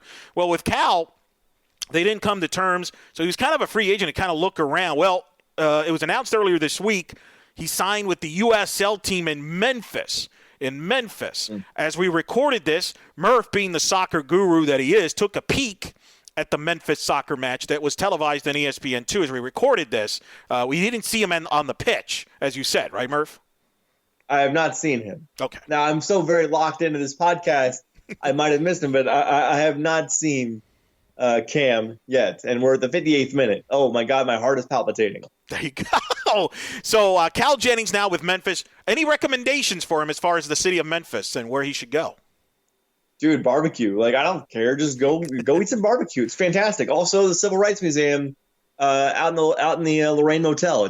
That is a transformative experience. It's a really good city with a lot of good places to go either eat or visit or learn. Exactly. Warren Crovell, his Philadelphia team, advancing to the knockout stage. They're 2-0. They beat New York City FC 1-0, beat Miami. So they're in the knockout stage of the MLS tournament. They're 2-0. So Warren Crovell, who's our recent guest here, good karma from the show. Sean Johnson, unfortunately not for him. New York City FC 0-2. They lost to Orlando City 3-1 on Tuesday night. Orlando City 2-0. They're going to the knockout stage of the MLS tournament in the bubble at Disney. So the moral of the story is if you come on Banneret, it means good things. And if you don't, probably not. That's my story, and I'm sticking to it. Yeah, I guess. Unfortunately, the Banneret karma didn't extend to Chad Brown and AJ Davis. No. Their team they did not get a chance to play for $1 million for the TBT tournament. They got knocked out before the tournament started as one of their players, unfortunately, tested positive. But we still enjoyed him on the show, and we wish Sean well beyond that. We kid because we care. And we wish Taco Fall well. He's in the bubble for the NBA with the Celtics. There have been clips which you have enjoyed. Taco's back in Orlando, and if anybody is on Twitter and will go find the Celtics account put up this lovely video, I think it was yesterday on Tuesday on the 14th, of players trying to guess baby pictures, and one of the baby pictures is of Taco, and it's just hilarity ensues. It was heartwarming and it was funny, and it's pretty hilarious to see Taco dressed up, when he was really a small child, or small relatively. I assume never really a small child. Probably not. No, I would not assume that. But there now, baseball news of recent guests. We have Ben Lively, who you and I got to talk to, Murph, on episode 226. He's in South Korea. We talked about it. He was injured at the time. He was in the middle of rehab and the timetable. And we got now an official date for the return of Ben Lively here on the KBO. Oh, my God. Almost right to actually the date of his projected return. So about 8 weeks ago, Ben Lively pitched in a game, got the first batter out, and then left. Because of what we found out was a ruptured rib muscle, which he talked about when we had him on the show a few weeks back. He was expected to be out 8 weeks, and sure enough, 8 weeks to the day of that last appearance, Ben Lively will return to the Samsung Lions this Friday morning. I forget who they're playing as I look it up frantically. They're playing the Lotte Giants. So Ben will be pitching starting at 5, I believe 5. No, it's Saturday. It's Saturday at 5 in the morning, East Coast time, the 18th. I'll be awake. I have not watched a second of the KBO since Ben Lively got hurt. But as I tweet out today, I'm like the Undertaker rising up out of the casket. If Ben Lively's on the mound, I will be up. I'm looking forward to that. I assume that also for anybody who wants to, really tune in and is interested in that game. I would not expect to see Ben Lively go long. He only went on one rehab start, and he pitched 2 innings. So this is probably going to be a very short stint as he sort of works his way back into shape. But we hope he stays healthy, and because I know he's had some bad luck when we talked to him, and so we hope he kind of helps turns him around. We encourage you to check out that episode. That's episode 226. Murph mentioned A.J. Davis and Chad Brown. We still encourage you to check that out. That's on episode 227, wherever you listen to our podcast. And then Warren Craval episode was 228, talking about his UCF soccer career in the MLS. And then Michael Donnell last week was 229. So make a note of that. Get more details on that. A couple of articles to keep track of on the Banneret. My top 100 list of the greatest male athletes, the top 80 female athlete list. Towards the end here, Murph, part of this UCF 250 series where we're going to honor players, male players, female players, and head coaches and assistants. Where, depending on when you listen to this episode, the top 10s would have been unveiled or will be unveiled. We'll just leave it as that. So we're all have reached to the point of 11. We've gone from the men we have unveiled 11 to 100, and the women have been from 11 to 80. Your thoughts, quick, Murph, on that as far as anything that's jumped out to you, and who would be your personal I'm not going to give you, mention your top 10, but maybe your top couple of athletes, both on the male and the female athlete list that you think, if it was your list, you would have for sure in the top 10. I honestly don't have enough of a database for female. I mean, Michelle Akers. Yeah, there you go. That's not going to give – she's got to be one, right? Find out. We want people to tune in. But that's a good – let me put it this way. That's not a bad guess. That's a good start. Yeah. For men, I mean, Dante put the university on the map athletically. At least for people of people just before my generation and sort of my generation like that, Dante was the lighthouse tower for everybody else that sort of was looking for UCF on a college athletics landscape. Like Dante Culpepper was the flagpost. So I imagine he has to be up there. But that would be my one. I haven't thought about this enough to really, I guess, in terms of influence, I know Eric's not going to give me any clues, so I'm just sort of picking out of the dark here. But I assume you haven't gotten to Shaquem Griffin yet. Have you gotten to Shaquem yet? Not yet. He has not been unveiled. Very good. Yeah. No. So I imagine he's got to be in the top 5 just in terms of not only impact but influence. I think that matters. Plus, he's in the NFL. I think that matters too. What I like about where we're at now, certainly for the top 20 in the men, this is heady stuff. Now we've gotten to the cream of the crop, really, where we're talking about guys who were either cinch locks for Hall of Fame, either previously or in the future for UCF, or pro major leaguers and pro NFL football players and MLB players. And we talked about Cal Jennings, and he was oh my God, there's Cal Jennings. I swear to God, whoa, that is Cal Jennings. Proud Murph as I live and breathe, Cal Jennings is on my TV because Memphis is playing with 10 men. Oh no! And he's on the pitch. Yeah, that's him. Wow, what number is he wearing? 20 something. Okay. It's 26. I can't see it. But that is Cal. He is in on the 60. I didn't know when he came in. I didn't see when he hit the pitch, but it's the 66th minute and Memphis is down 3-0. But as I was saying about Cal Jennings, wow, he's number 14 on your men's 16. Tied for 16. 16. No, tied for 16. Sorry. There's a lot of ties here too. I think is interesting. Yes. Can I ask you that? Yes. Why ties? Why ties? So a few reasons. Number one, some of them I can't really figure out who's better, right? So for example, I tied Cal Jennings with Heike Ridveden, who is one of the greatest soccer players in college soccer history. He's in the top 10 in scoring in the history of the sport. But yet Cal is the most decorated Division I men's soccer player in program history. They both played in different eras. It's hard to kind of compare one that played in the 90s versus one that just played. So I kind of caved and ranked them tied. There are instances, too, where I'm like, hey, I forgot that guy. I better throw him in there before it's too late and readjust some things. So that also happened. I won't mention names, but That happened. So that's it. I use my theory is kind of like the Masters. You know, you have to finish a certain ranking in the Masters to qualify for the following year in the Masters. And they always say is like if you finish in the top 30 plus ties. Well, that's kind of how I equate my rankings to. I agree. And look, people can quibble with the rankings. I know some of the people on the list have quibbled with the rankings, yes. But the fact is, I would not pay as much attention to who is placed where as the fact of they're on the list. And I think that is the honor in and of itself. Well, and in some cases, for example, like Joe Burnett, I ranked 19th. He wore 19 at UCF, which is a number that they have celebrated. So sometimes I've used numbers based on the jersey they wore, especially on the women's side. For example, if you look at like McKenna Melville, who's still playing, I ranked her 20th. That's her jersey number. Things like that. So if it's within the radar where I think they should be ranked, I kind of use that jersey as kind of a way to kind of be creative on that. Again, there is no issue with that. The symmetry is welcomed, and maybe you should have ranked Cal 10 spots lower because he's wearing number 26. Oh.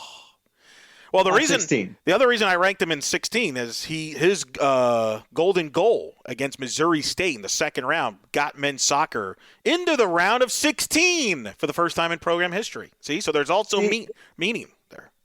This is what I enjoy. It's not that we're nitpicking about this guy should be 15, this guy should be 16. There should be some tie-in from the number to the player, while still justifying that the player is worthy. Like, I don't want to rank somebody correct who played at UCF, didn't do much, and he's in the top 20. Like, no, these are great players, and we're going to put them where the rank actually has a tie into their career. I think that is better than just trying to figure out who really is the best player. We can figure that out when we get to number 1, number 2, number 3. Yep. But from like 3 to 80, like, you can just put them on the list, have fun with it. I think you've done a great job. Thank you, sir. And I'm sure we'll break down the top 10 next week, next episode, and you'll shred me to pieces probably when that gets unfolded there a little bit. At least Jeffrey will. I can guarantee that. We'll see how that goes. But we encourage you to check that out on blackandgoldbanneret.com as well. A scandalous story involving the national champion Smurf right now in Black and Gold Banneret. What is going on? UCF Knight moves involved with police? Why? Okay. Like, this is a fairly serious story, and yet I feel like I sense some mocking in your voice. No, this is a national championship program, cheerleading. Mm-hmm. UCF 3-time national champion, and now, I mean, this is what comes with it, right? You're a high-profile program, and a bit of a scandal here. Yeah, so what we found out today is, was reported by Night News, is that back in August, well, really, I should say in April, it was reported by Night Moves coach Linda Gooch about a possible allegation of hazing. And so this dates back to August of 2019, in which case what happened on this specific date, I think it was August 21st. You can see this article on the Black and Gold Banneret. It was written by Danielle Medina, one of our newest writers. She is fantastic. And she wrote today about this. So back on August 21st, 2019, some of the new Night Moves members, there was a sleepover. And at 5 in the morning, the new members were woken up by the veterans of the team, basically like blindfolded, and they had water like squirted at them. Then they were sort of led blindfolded into cars in which they were then driven early in the morning to a Chick-fil-A parking lot in Oviedo.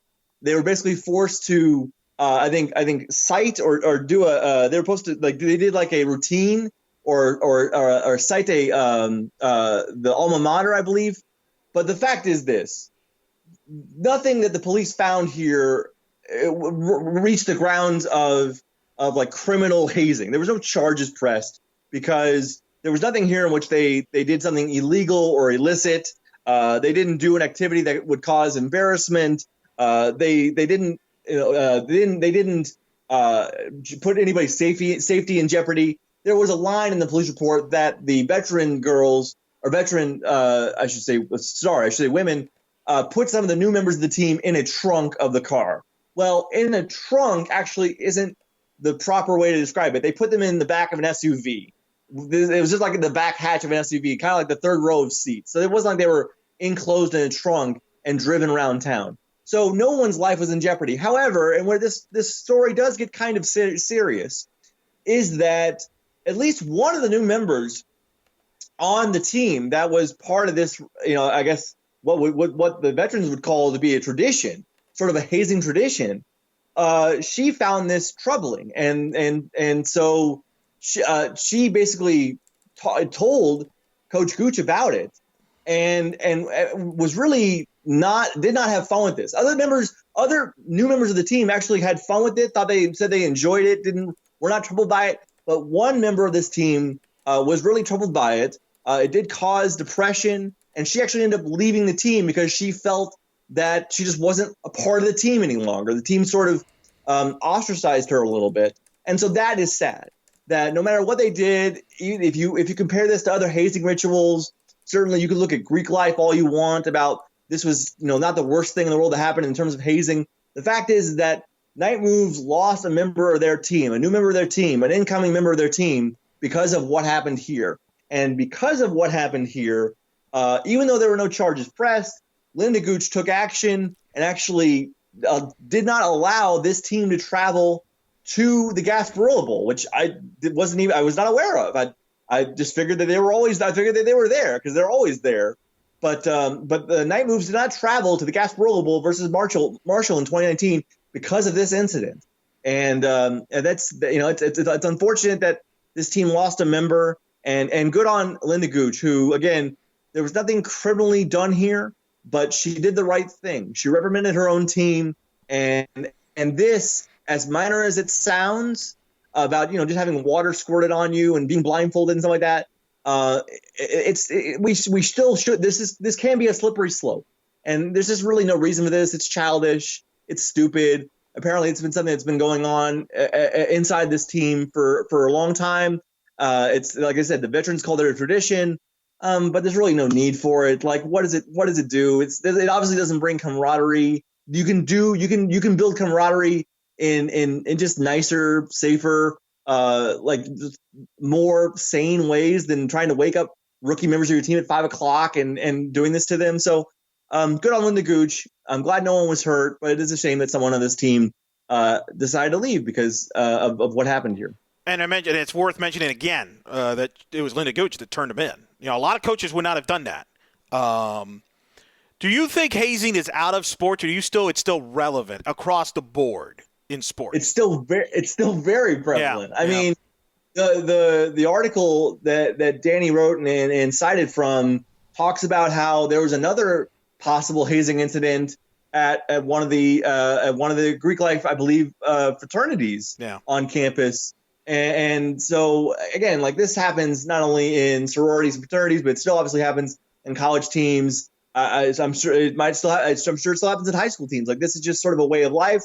I believe there is much more of a stigma against that, like, old school, like, really dangerous stuff where they'd leave guys out in the cold for the entire night or force them to consume copious amounts of alcohol and stuff like that. We've seen people die from that at different colleges. I think Penn State had a really nationally known case of a student who died because of a hazing ritual. Those things have been brought under control more just because they've been brought to light as being really just wrong, just blatantly wrong.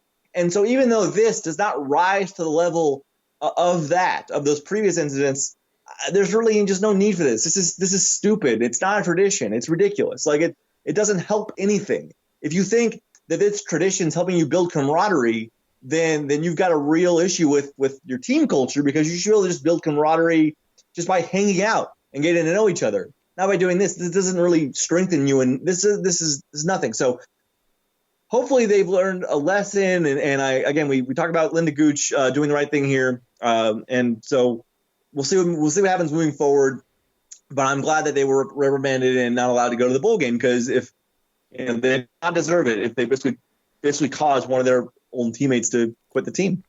Yeah, no question about that. I'm glad it wasn't more serious, and I guess Coach Gooch, salute for taking action, because again, a lot of coaches I don't think would have done that, and that's a credit to her character, and she's tremendous. I've got great dealings with her, so hopefully we don't hear about that ever again and never happens again. For more on that story right now, go to blackandgoldbanneret.com.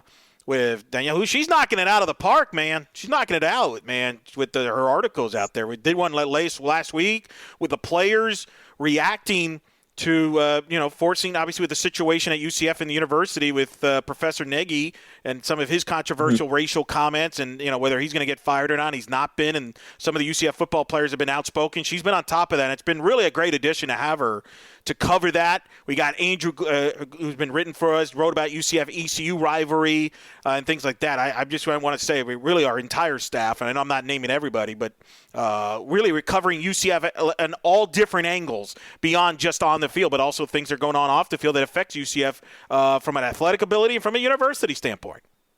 Yeah, that's kind of how we kind of spent the first block of this show, because you have to talk about those things because that is sports now. Sports is an off-field topic at this point because nothing else is on field. No, not at all. So that's why you come to Black and Gold Banneret. We're your number one source for all coverage of UCF athletics, your number one podcast across the landscape. Murph, this was fun. Thanks to Coach Ball-Malone for joining us and talking softball. We hope you've enjoyed this edition. Hope Jeff is enjoying his vacation, either trying to purchase the Mets or hanging out in a beach there where it's raining, which it does every day in Florida. But we think we'll have him back for next week, or next episode anyway. So until then, for Mr. Brian Murphy, I'm Eric Lopez. Follow us on social media, UCF_Banneret. You know where to find Murph by now on Twitter. But Murph, just in case, where do they find you? Oh, who knows? A good thing I don't have a check mark next to my name. Otherwise, they wouldn't be able to find me because I'd be shut down. True. I'm at Spokes_Murphy. There you go. And I'm at Eric Lopez Elo. Stay safe, everybody. Try to do the right thing. Until next time, we hope you've enjoyed this edition of the Black and Gold Banneret Podcast.